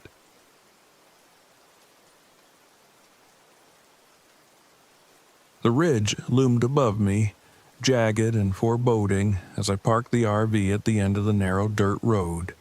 It was late afternoon, and the last golden rays of sunlight barely pierced the canopy of the Linville Gorge. I glanced at my GPS, frowning when I saw the blank "no signal" message glaring back at me. The locals called this place Devil's Ridge, and the stories I'd read about it were enough to make anyone think twice. But this was exactly why I was here. As a photographer, I'd spent years chasing forgotten places and eerie stories. My blog, Shadowed Earth, had become a small but dedicated space for others like me, people who craved the thrill of the unknown. This time, it wasn't just another dilapidated building or an overgrown cemetery. This was a cursed forest, or so the legend claimed. I slung my camera bag over my shoulder and stepped out of the RV, inhaling the earthy scent of pine and damp soil. The air was thick and oddly still. No birdsong, no rustling leaves. Just silence. I found a clearing a short hike from the road and set up camp. It was a perfect spot, close enough to the trail but tucked away from prying eyes. The ridge itself stretched high above me, its rocky face crumbling in places streaked with moss and lichen. As I unpacked, a man emerged from the forest, startling me. He was tall, with graying hair and a worn ranger's jacket. His expression was kind but cautious. "You must be Harper," he said. I froze. "How do you know my name?" "You mentioned you were coming when you called the visitors center last week." He smiled faintly and extended a hand. "I'm Elliot Crane, local historian." I shook his hand hesitantly, studying him. "Did you come all the way out here just to welcome me?" "Not exactly," he said, his gaze drifting toward the ridge. "This place has history. People get drawn to it, but they don't always come back." "That's why I'm here," I said, trying to sound confident. Elliot shook his head. "You don't understand. The stories, they're not just stories. Devil's Ridge has a way of keeping people. You should leave before nightfall." I bristled at his tone. "I'm here to document this place. I'm not leaving." Elliot studied me for a long moment, then sighed. "If you won't leave, take this." He pulled a small leather pouch from his pocket and handed it to me. It smelled faintly of herbs. "What is it?" "A charm," he said, "to keep the witch at bay." The first night passed uneventfully, though I couldn't shake the feeling of being watched. The shadows cast by my fire seemed to move of their own accord, stretching and flickering against the trees. The next morning, I woke with a dull ache in my wrist. When I rolled up my sleeve, I saw it. A faint bruise in the shape of a hand, the fingers long and thin. "What the hell?" I muttered, running my fingers over the mark.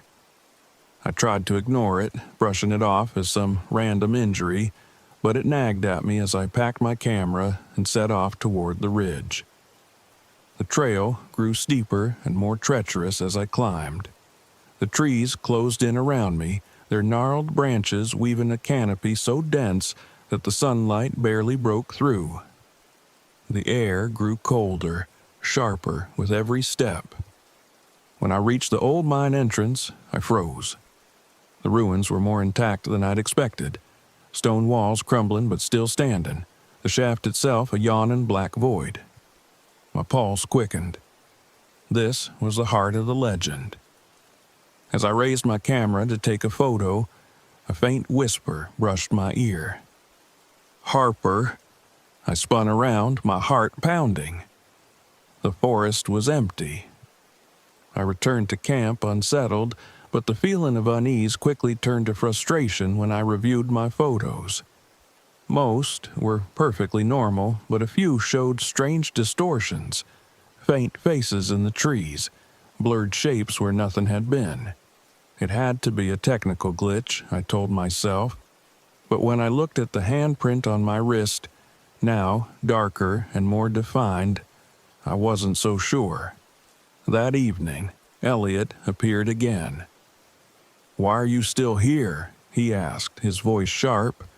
"Because I have a job to do," I snapped. "What's your deal anyway? You keep warning me, but you won't explain why." Elliot hesitated, then sighed. "The witch. She was accused of poisoning a magistrate's son in the 1700s. They hanged her from an oak tree near the ridge. But before she died, she cursed the land. Said anyone who trespassed would bear her mark." I stiffened. "The mark?" Elliot's eyes flicked to my wrist. His expression darkened. "You've been marked." I stepped back. "How do you know that?" "Because I've seen it before," he said quietly. "You need to leave, now." That night, the whispers came again.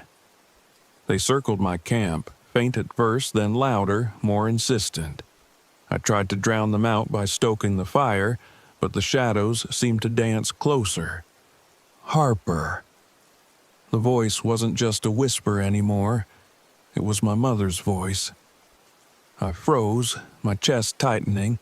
My mother had been dead for years. "Help me, Harper." I grabbed the charm Elliot had given me, clutching it tightly. The whispers receded, but the forest felt alive, pulsing with unseen energy. The climax came the next day. Determined to confront whatever was haunting me, I returned to the mine. The air around it was colder than before, and the shadows seemed to ripple, moving even when the trees stood still. As I stepped inside, the world shifted. I wasn't in the mine anymore. I was in a clearing, surrounded by jeering townsfolk. At the center stood a woman, her face pale and defiant, a noose around her neck. "Mark them!" she screamed as the mob pushed her onto the gallows. "Mark them all!" The vision shattered, and I was back in the mine. But I wasn't alone. The witch stood before me, her hollow eyes burning with fury. Her skeletal hand reached for me, the same hand that had marked my wrist. I stumbled back, raising my camera like it was a weapon. The flash fired, illuminating her face. She recoiled, hissing, and I ran. I don't remember much about the descent from the ridge. When I reached my RV, Elliot was gone, and so was the charm he'd given me. I drove away without looking back, but the mark on my wrist never faded. The photos I captured from that trip remain the most haunting I've ever taken. Distorted face, shadowy figures, and one shot of the witch herself, standing at the mine's edge, her hand outstretched. I posted them to my blog, but I've never told anyone the full story. Some things are better left in the shadows.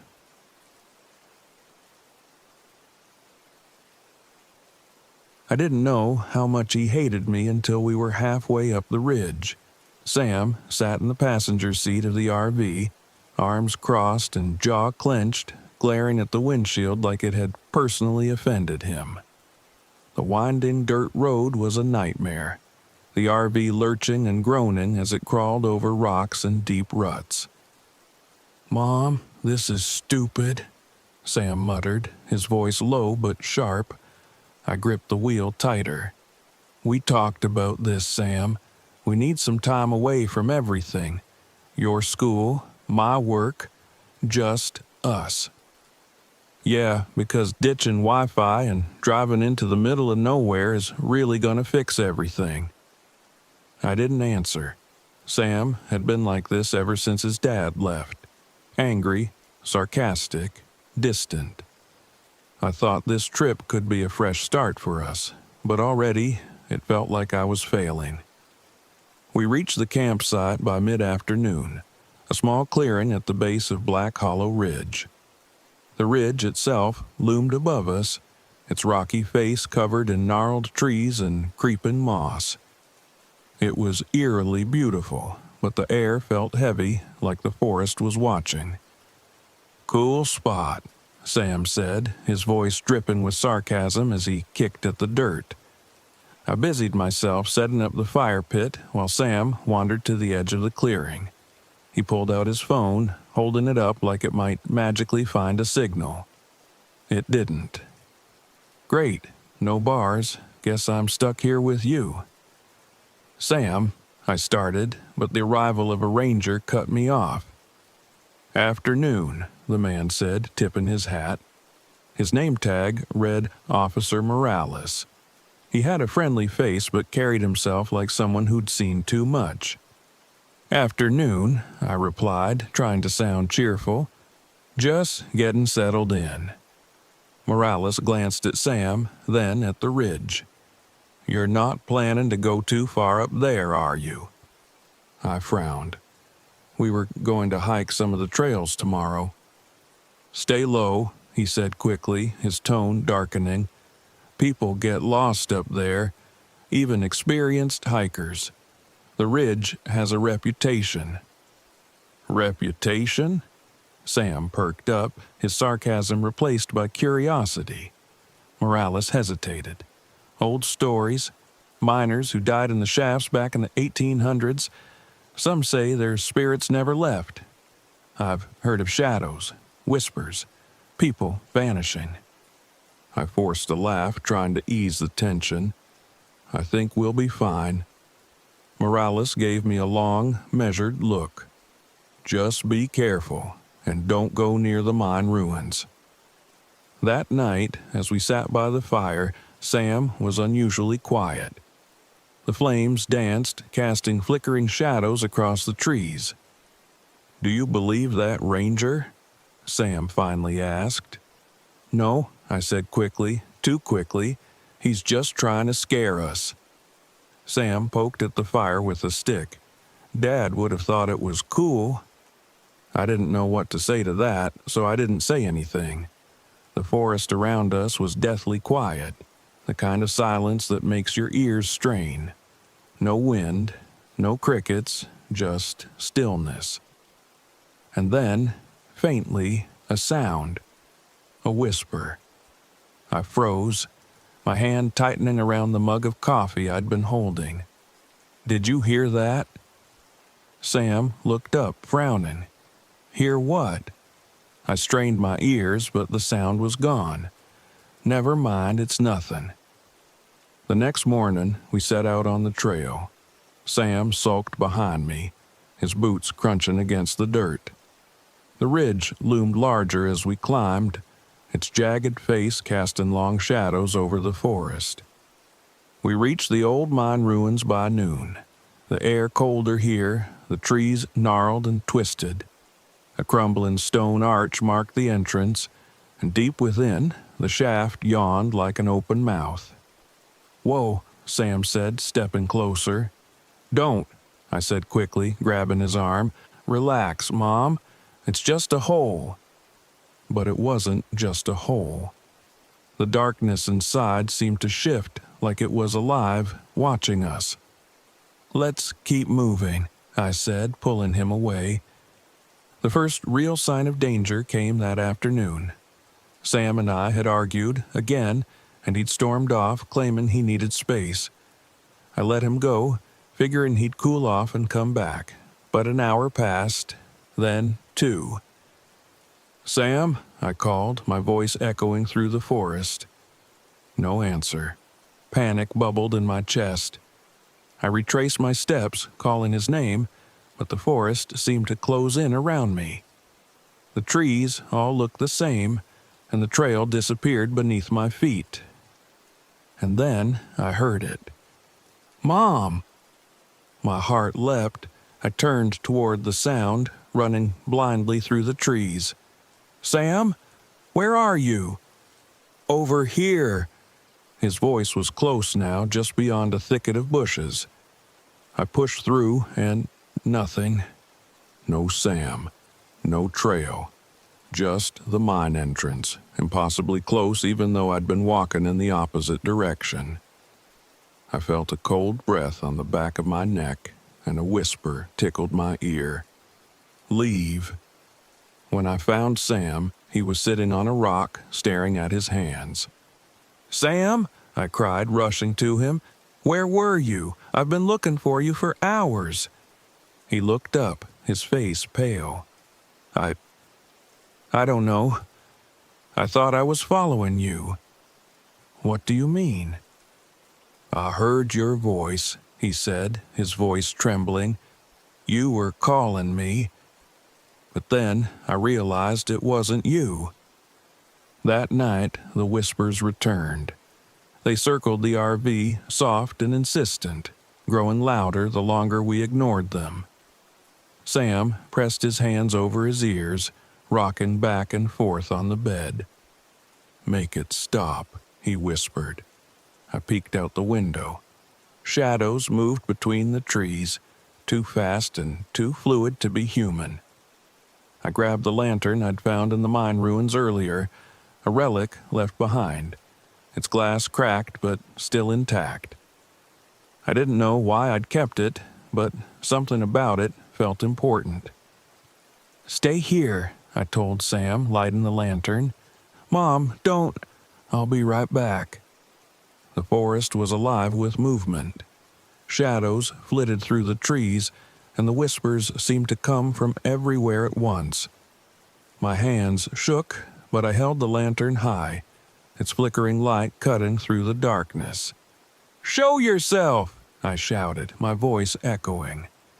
The whispers stopped, and then it appeared. A towering figure stepped out from the shadows, its body shrouded in darkness. Its face, or what should have been its face, was smooth and featureless, a blank canvas.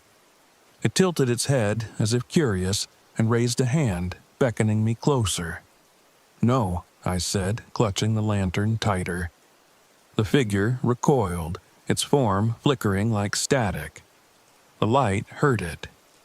"Leave us alone," I shouted, stepping forward. The lantern's glow brightened, and the figure let out a low, guttural hiss before vanishing into the shadows. At dawn, Sam and I left everything behind. We didn't speak as we stumbled down the ridge, our footsteps heavy, our breaths ragged. Officer Morales found us near the trailhead, his face pale when he saw our condition. "You're lucky," he said quietly. "Not everyone makes it back." As we drove away, Sam broke the silence. "Mom?" "Yeah?" "I'm sorry for everything." Tears stung my eyes, but I kept my voice steady. "Me too." We didn't look back. But as we reached the edge of the forest, I glanced in the rearview mirror. The figure stood at the top of the ridge, watching us leave. We didn't stop driving until we were miles away, and even now I can still hear the whispers when I close my eyes.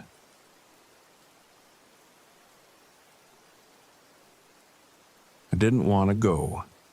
Let's start there. Tyler, my younger brother, has a knack for dragging me into the kind of adventures you only regret later. Half-baked, poorly planned, and doomed from the start. But he was excited, and I hadn't spent much time with him lately. He spun this trip to Nantahala National Forest as a bonding experience, with a sprinkle of urban legend to spice things up. "Come on, Rachel," he'd said over the phone, his voice buzzing with excitement. "Whiteside Mountain is full of history. There are Cherokee stories about spirits, protectors of the land. I read about shadow people and voices in the woods. You love creepy stuff, right? What I love is watching creepy movies in the safety of my apartment, not trudging through the woods looking for it. But Tyler has a way of getting under my skin. So here I was, cramped in a weathered RV with my best friend Lisa, Tyler, and his quiet friend Milo, heading into one of the most remote parts of the forest. We set up camp at dusk, a small clearing tucked into the shadow of Whiteside Mountain. The air was cool, carrying the faint scent of pine. Tyler was in his element, unloading gear and cracking jokes while Milo fiddled with his camera, pointing it at the treetops like he was hoping Bigfoot would stroll by. "This place has vibes," Lisa muttered, eyeing the woods. "What kind of vibes?" I asked. "The don't be here after dark kind," she said, folding her arms. "Perfect," Tyler grinned. "That's exactly why we're here." The first signs of trouble started with the tent. Tyler hadn't checked the gear before we left, and as we tried to set it up, we discovered 2 broken poles. Rain clouds loomed overhead, and Lisa didn't hesitate to voice her annoyance. "Of course. Tyler strikes again," she snapped, glaring at him. "Relax," he said, laughing it off. "We'll fix it. It's an adventure." We jerry-rigged the tent as best we could, but when the rain started, the flimsy tarp gave out, soaking everything inside. I retreated to the RV, which wasn't much better. The tiny space felt claustrophobic and tensions were rising. "You knew it was gonna rain, right?" Lisa said, staring daggers at Tyler. "It's fine," Tyler said. "We're fine." The rain eased after midnight, leaving the forest eerily silent. I was outside with Lisa, trying to dry our damp sleeping bags near the fire, when she froze. "Do you hear that?" she whispered. I listened. Nothing. Not even the usual hum of insects. "What?" I asked. "Whispers," she said, her voice barely audible. A chill ran down my spine. "It's just the wind," I said, though I wasn't convinced. Lisa stared into the darkness. "No, someone's out there." Milo was the first to capture something strange. The next morning, he reviewed footage he'd taken the night before. "There," he said, pointing to the screen. We huddled around his camera. The video showed the edge of our campsite, where faint shadows flickered between the trees. No one was moving in that direction, and yet... "It's probably just light from the fire," Tyler said, brushing it off. Milo shook his head. "It's not the fire. Look." He rewound the footage. The shadows moved independently, too fast and too fluid to be normal. Lisa groaned. "Great. Shadow people. I knew it." "You didn't know anything," Tyler said. "Both of you stop," I snapped. "We're here. Let's just stick together, okay?" That evening, the forest's unease deepened. The sounds of life, the rustle of leaves, the occasional chirp of birds vanished again. We sat around the fire in a heavy silence, each of us acutely aware of how wrong everything felt. Lisa broke the tension. "Did anyone else dream weird last night?" Tyler raised an eyebrow. "Weird how?" Lisa hesitated. "I saw a figure, no face, just standing by the fire. I thought I was awake, but..." "I had the same dream," Milo said quietly. A shiver ran down my spine. "Me too." Tyler scoffed. "Guys, come on, it's just the power of suggestion." Lisa glared at him, then explained why I woke up with scratches on my arm. She held out her wrist. 3 thin, red lines ran down her skin. The tipping point came the next day. Tyler went off alone to gather firewood while the rest of us stayed behind. He was gone longer than he should have been, and when he finally returned, his face was pale. "Where were you?" I demanded. He hesitated, looking at the ground. "I don't know. I thought I heard your voice calling me, Rachel, but when I followed it, I got turned around." "What do you mean, my voice?" He looked up, his eyes wide with fear. "I swear it was you, but it wasn't." That night, everything escalated. We decided to pack up and leave at first light, but as darkness fell, the forest came alive with whispers and distant laughter. Milo tried to film it, but his camera refused to work. "Stop messing with it," Lisa hissed, her voice trembling. "I'm not," Milo said. "It's just static." We huddled inside the RV, but it didn't feel safe. The walls seemed too thin, the windows too exposed. Then came the knocking. Soft, deliberate. Lisa screamed and Tyler bolted to the window. "There's no one out there," he yelled. "Get away from the window," I shouted. The knocking moved, first to the door, then the back of the RV. It was circling us. Milo pointed at the camera. "It's recording." The screen showed nothing but static at first, but then, faintly, a figure emerged. It was tall, its limbs impossibly long, its face smooth and featureless. It stood just outside the RV, watching. "Turn it off," Lisa whispered, her voice trembling. By dawn, the forest was deathly quiet again. we left everything behind. Gear, the fire pit, even the RV. We just walked, desperate to find the trailhead. The thing didn't chase us, but we felt its presence lingering in the shadows.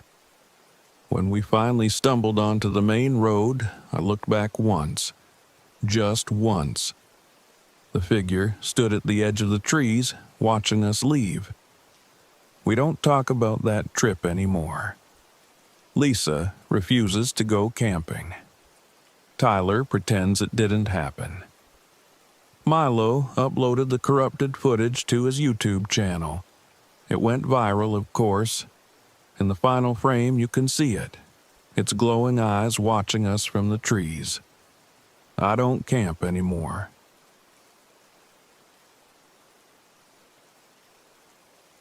People called me reckless for traveling alone, but solitude had always been my sanctuary. That's why I parked my RV at the Devil's Tramping Ground, a barren circle in the woods of Chatham County. The legends surrounding it, of the devil himself pacing the clearing, leaving it lifeless, intrigued me. Local superstition didn't scare me. I'd seen too many haunted places turn out to be nothing more than exaggerated campfire tales. But something about this place was different from the moment I arrived. The circle looked just as described. It was barren and strange, the edges so precise it seemed unnatural. Trees grew tall and thick around it, their branches like twisted arms reaching toward the sky. I parked just outside the clearing and set up my gear, a camera, tripod, and some recording equipment. My plan was to capture the night sky above the circle, hopefully getting some dramatic shots of stars and maybe the eerie glow some locals claimed to see. As I set up my camera, a voice startled me. "You shouldn't stay here after dark." I turned to see a man standing at the edge of the woods, his silhouette framed by the sinking sun. He looked about 40, with a weathered face and a wide-brimmed hat that screamed local. "I'm fine," I said, trying to sound polite but firm. "Just taking some pictures." The man stepped closer. "Name's Eli. I live nearby," he said. "I've seen things out here that'd make you pack up and leave right now if you had any sense." "Things like what?" I asked, raising an eyebrow. I didn't want to entertain his superstition, but I couldn't deny the hint of unease his words stirred in me. "Voices in the dark. Lights that don't belong. People who go missing," he said, his voice low. "My brother stayed here once. Never came home." I hesitated, torn between dismissing his warning and asking for more details. Finally, I settled on a dismissive smile. "Thanks for the concern, but I'm not planning on wandering too far from the RV." Eli shook his head. "Mark my words, the devil walks that circle." With that, he disappeared into the woods, leaving me alone with my thoughts and the growing shadows. As night fell, the clearing took on an eerie quality. The surrounding woods seemed darker than they should have been, the tree line a solid wall of black. My camera malfunctioned twice, the images coming out blurred or overexposed despite my adjustments. I blamed the cold and my equipment, though deep down I wasn't so sure. Around midnight, I heard the first sound, a low, guttural growl that echoed from somewhere in the trees. It was faint, almost indistinguishable from the wind, but it sent a shiver down my spine. I told myself it was an animal, maybe a bobcat or a coyote. Nothing unusual for these woods. But then the growling stopped, replaced by whispers. They were faint at first, like voices carried on the wind. I couldn't make out the words, but they seemed to circle the clearing, growing louder and more distinct. My pulse quickened as I scanned the darkness, flashlight in hand. "Hello?" I called, immediately regretting it. My voice sounded small, swallowed by the oppressive silence. The whispers stopped. For a moment, everything was still. Then I saw them, hoof-like prints in the dirt, circling the RV and leading directly into the tramping ground. My breath caught. I hadn't heard anyone approach, and the prints were fresh, pressed deep into the soil as though left by something heavy. The camera captured nothing but static when I tried to record. Frustrated and increasingly unnerved, I decided to retreat into the RV for the night. Whatever was out there, I told myself, could wait until morning. Sleep didn't come easily. I lay in my bunk, staring at the ceiling, listening to every creak and groan of the RV. At some point, I must have dozed off because I woke to the sound of something tapping against the window. It was faint, almost rhythmic. Tap, tap, tap. I froze, my heart pounding. Slowly, I turned my head toward the sound. The curtains were drawn, but I could see a faint outline of a hand, or something like a hand, pressed against the glass. Gathering my courage, I yanked the curtain aside. The window was empty. Nothing but the clearing beyond, bathed in pale moonlight. I sat back, trying to calm my breathing, when I noticed something new. The barren circle looked different. It seemed to shimmer, the edges blurring as though it were alive. And in the center stood a figure. At first, I thought it was a trick of the light. The figure was tall, unnaturally so, with long, spindly limbs that seemed to stretch impossibly far. Its form was shrouded in darkness, but two glowing red eyes pierced through, fixed directly on me. I couldn't move, couldn't breathe. The figure didn't approach. It just stood there, its eyes unblinking. Then, slowly, it raised an arm and pointed. The RV. I scrambled to lock the door, though some part of me knew it wouldn't matter. Whatever this thing was, it didn't need to knock. It could enter whenever it wanted. Dawn brought no comfort. The figure was gone, but its presence lingered in the air, thick and heavy. I found more hoof prints around the RV, along with something new, long, claw-like scratches on the side of the vehicle. My hands trembled as I packed up my gear, desperate to leave. Just as I was about to start the engine, Eli appeared again, his expression grim. "I told you to leave," he said. "You think I don't want to?" I snapped. "This thing out here, what is it?" Eli hesitated, then sighed. "Some say it's the devil himself. Others say it's older than that, tied to the land long before we got here. Whatever it is, it feeds on fear, lures you in, doesn't let go." "Great," I muttered. "So, what do I do?" Eli reached into his pocket and pulled out a small pouch. "Salt," he said. "Circle the clearing if you have to. Keep it out." I didn't ask questions. At this point, I was willing to try anything. That night, the whispers returned, louder and more insistent.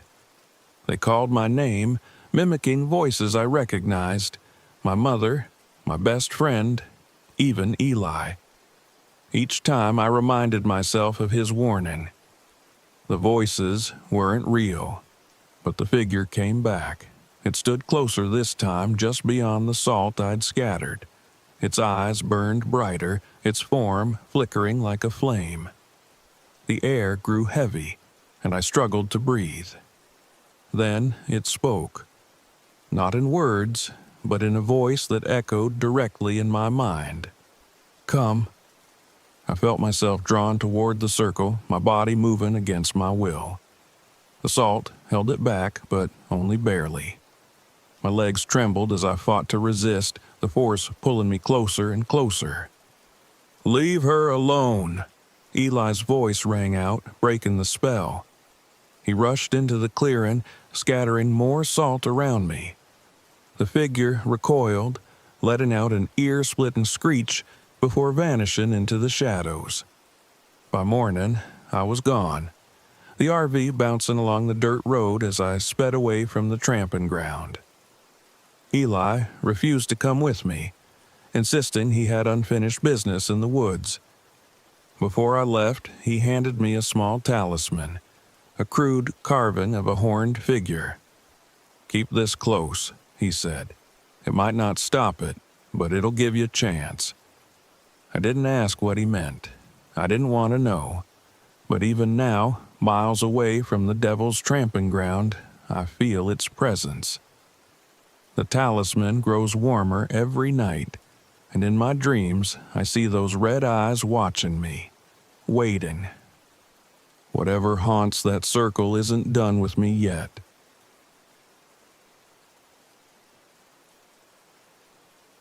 I didn't come to Brown Mountain to chase ghosts. I came for science. The Brown Mountain lights, those infamous floating orbs that have baffled locals and tourists for centuries, were supposed to have a geological explanation. That's what I believed when I packed my equipment into Mia's aging RV and let her and Trevor tag along. They'd been hounding me for a fun adventure, and since I didn't want to hike into the wilderness alone, I figured their company was a necessary evil. I didn't know then how badly it would end. We parked the RV at a small, primitive campsite just a mile from the Brown Mountain overlook. The air smelled like pine and damp leaves, the way forests always do at dusk. Mia buzzed with excitement, her camera swinging from her neck as she narrated to no one in particular. "We're here at the legendary Brown Mountain, North Carolina," she said, her voice taking on the exaggerated drama she used for her YouTube channel. "Home of the mysterious lights that scientists, ghost hunters, and alien enthusiasts can't explain." "Don't forget people with common sense," I muttered, unloading my gear. "Jess, come on," Mia whined. "Can you just pretend to have fun for once? This place is creepy and cool. Your vibe if you'd loosen up." I didn't answer. Instead, I focused on unpacking my tools, seismograph, infrared camera, and my trusty collection of sample bags and rock hammers. Mia could play ghost hunter all she wanted. I had real work to do. Trevor leaned against the RV, arms crossed. "You sure it's safe to park here? I heard people have gotten lost around these trails." "It's fine," I said without looking up. "Just don't wander off." The first night, the lights appeared like clockwork. We were sitting on camp chairs outside the RV, bundled in jackets as the temperature dropped. The forest around us was dead silent, the kind of quiet that makes you strain to hear something, anything. Mia was setting up her camera when she gasped. "There!" she pointed. At first, I thought it was a trick of my eyes, but there they were. Faint, glowing orbs hovering near the treetops in the distance. They moved slowly, almost lazily, before darting out of sight behind the trees. "They're smaller than I expected," Trevor said, squinting, "but real, I guess." Mia was already filming. "Jess, what do you think? UFOs? Spirits? The ghosts of Civil War soldiers?" "Ball lightning," I said flatly, though I felt a flicker of unease. "Or swamp gas. Maybe even static electricity from tectonic activity. There's always an explanation." "Party pooper," Mia teased, but I could tell she wasn't really listening. Her camera stayed trained on the horizon, waiting for the lights to return. Things started going wrong the next morning. I woke up to find my compass spinning uselessly, its needle never settling. Trevor's phone refused to turn on, even though it was fully charged the night before. Mia's camera, her prized possession, refused to save the footage she'd taken. We blamed cheap equipment and user error, but the coincidences stacked up fast. While Mia sulked over her broken tech, I decided to collect samples from the surrounding area.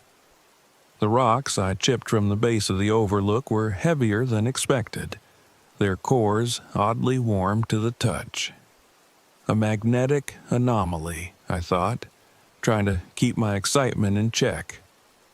It had to be something geological. That night, Mia wanted to hike closer to where we'd seen the lights. Against my better judgment, I agreed. Trevor came along, though he kept looking over his shoulder like someone, or something, was following us. The lights were waiting for us. This time they weren't distant. They flickered between the trees, pulsating faintly like they were alive. Mia crept forward, her camera raised, ignoring my hissed warnings to stay back. Then I saw the first shadow. It was faint, almost imperceptible, like a trick of the light. But as the orbs moved, it followed, a humanoid figure that seemed to melt into the darkness around it. I froze. "Mia, get back," I whispered, my voice trembling. "Why?" she asked, her attention still on the lights. "There's something there." She turned, and her expression shifted from excitement to fear. "Oh my God," she breathed, stepping back toward us. Trevor grabbed her arm. "We're leaving now." The shadows didn't chase us as we scrambled back to the RV, but they didn't need to. Their presence lingered, oppressive and suffocating, long after we'd locked ourselves inside. Mia went missing the next night. It started with an argument. I'd been adamant about staying in the RV, but Mia, ever reckless, was determined to get closer to the lights. Trevor sided with me, but that only made her more stubborn. "Fine," she snapped, grabbing her flashlight. "You two can sit here and sulk. I'll be back in an hour." She didn't come back. By the time we realized something was wrong, it was well past midnight. Trevor and I searched the immediate area, calling her name until our voices cracked, but there was no sign of her.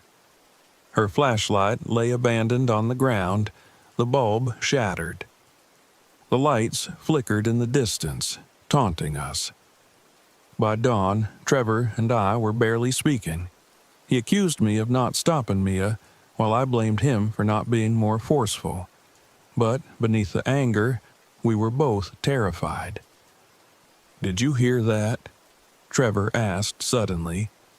"What?" I snapped. "It's her, Mia." He started toward the woods, but I grabbed his arm. "Don't be stupid," I said. "That's not her." The whispers came again, faint but unmistakable. They sounded like Mia, but distorted, like her voice was being dragged through water. Trevor's eyes widened in panic. "She's out there, Jess. We have to help her." "It's not her," I said firmly. "It's them, whatever they are." Trevor didn't listen. He broke free of my grip and ran toward the sound. Cursing, I grabbed my flashlight and followed. The trail led us to a clearing where the lights converged, swirling like fireflies caught in a storm. In the center stood the figure, the shadow. It was taller now, its form more distinct, though its edges wavered like smoke. It didn't have eyes, but I felt it watching us. "Mia!" Trevor shouted, taking a step forward. "Stop!" I grabbed his arm, pulling him back. "It's not her. Look!" The shadow flickered, its form shifting until it resembled Mia. For a brief, horrifying moment, I thought it was her. But then the shadow smiled, a cruel, alien expression that didn't belong to her face. Trevor froze, his body trembling. I don't understand." "It's feeding on us," I said, my voice barely above a whisper. "On our fear." The shadow stepped closer, its elongated arms reaching for Trevor. Desperate, I dropped to my knees and started carving one of the symbols we'd seen into the dirt with a rock. "What are you doing?" Trevor asked, his voice shaking. "Trust me," I snapped, etching the final line. The moment I finished, the clearing erupted with light. The shadow let out an ear-splitting shriek, its form dissolving into darkness as the light scattered. Trevor and I bolted, running until our lungs burned and the RV came into view. Mia was lying near the RV, unconscious but alive. We carried her inside, locking the door behind us.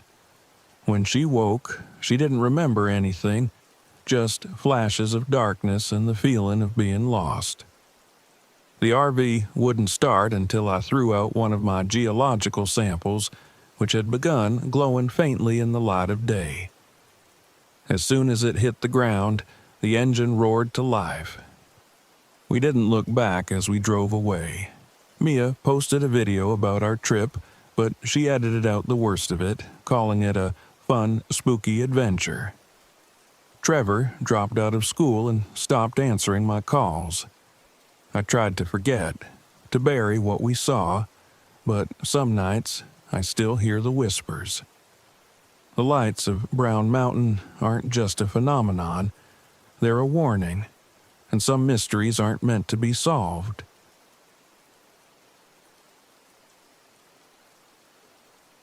Camping in the backwoods of Croatan National Forest was supposed to be an adventure, an escape from the grind of life, a chance to reconnect with nature and, hopefully, with each other. At least, that's what I told Jake when I convinced him to come along. He wasn't much of an outdoorsman, not like me, but I could see the tension between us had been growing over the last few months, and I thought maybe a couple of nights in the woods would do us good. It didn't take long for things to start going sideways. The first night was a disaster. Jake, in his attempt to contribute, had picked up a bargain bin tent that leaked like a sieve when the rain hit.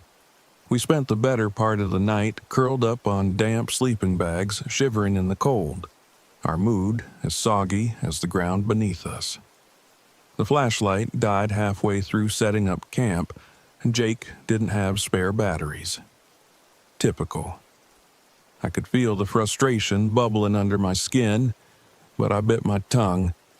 This was supposed to be a bonding trip, not another argument. By the time we woke the next morning, I was already feeling drained. Jake, ever the optimist, flashed me a lopsided grin. "Well," he said, squeezing water out of his socks, "it can't get worse, right?" I managed a weak smile, though I wasn't so sure. The Nusiak Trail wound deep into the forest, and the further we hiked, the quieter it got. I'd read somewhere that Croatan National Forest was known for its eerie stillness, but experiencing it firsthand was another thing entirely. The usual sounds of nature, birds chirping, leaves rustling, were muted, replaced by an almost oppressive silence. By the time we set up camp that evening, I was on edge, though I couldn't say why. The clearing Jake had picked was uneven, the trees surrounding it dense and close. As we built a fire, the shadows seemed to press in on us, flickering and shifting with the flames. Jake tried to lighten the mood with one of his lame jokes, but his voice sounded small, swallowed up by the woods. We ate in relative silence, and when the fire began to die, we crawled into the tent. That's when I heard it. The first whisper. At first, I thought it was the wind, a faint, almost melodic sound drifting through the trees, but as I strained to listen, it became clearer. Voices, too faint to make out the words, but unmistakably human. I sat up, heart pounding. "Jake," I whispered, shaking him awake. "Do you hear that?" He groaned, half asleep. "Hear what?" "The voices." He sat up, rubbing his eyes. We both froze, straining to listen. The whispers were gone. "You're just spooking yourself," he said, lying back down. "Go to sleep." But I couldn't shake the feeling that something was out there, watching us. The next morning, Jake found the first marking. It was carved into a tree near our tent, a strange symbol that looked almost like a twisted star. He pointed it out, joking about wannabe witches, but his laugh felt forced. I didn't say anything, but the sight of it left me uneasy. Things went missing after that. Small stuff at first, a pocket knife I always kept in my bag, Jake's hat.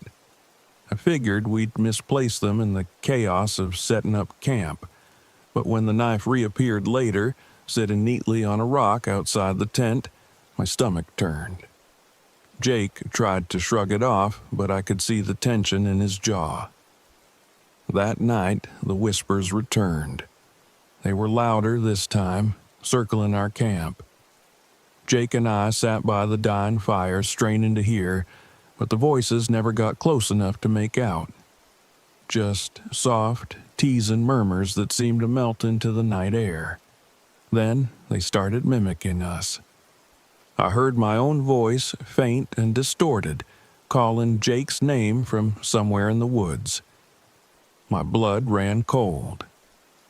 "Did you hear that?" I whispered. Jake nodded, his face pale.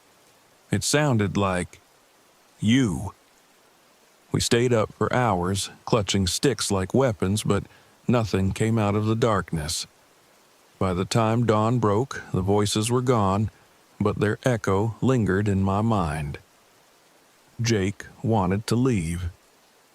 I could see it in the way he kept glancing at the trail, his nervous energy barely contained. But the map and compass were gone, and without them we had no way of navigating the maze of trees around us. Our phones had mysteriously died overnight, despite being fully charged when we went to bed. Jake swore he saw someone, me, standing at the edge of the clearing, though I was sitting by the fire at the time. When he looked again, the figure was gone. That afternoon we found more markings carved into the trees in a rough circle around our camp. They were all variations of the same twisted star, their lines jagged and uneven, as if made by clawed hands. By the time night fell, the tension between us had reached a breaking point. "This is your fault," Jake snapped as we sat by the fire, the shadows stretching long and thin around us.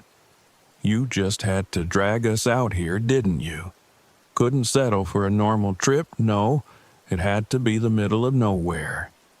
"Don't put this on me," I shot back.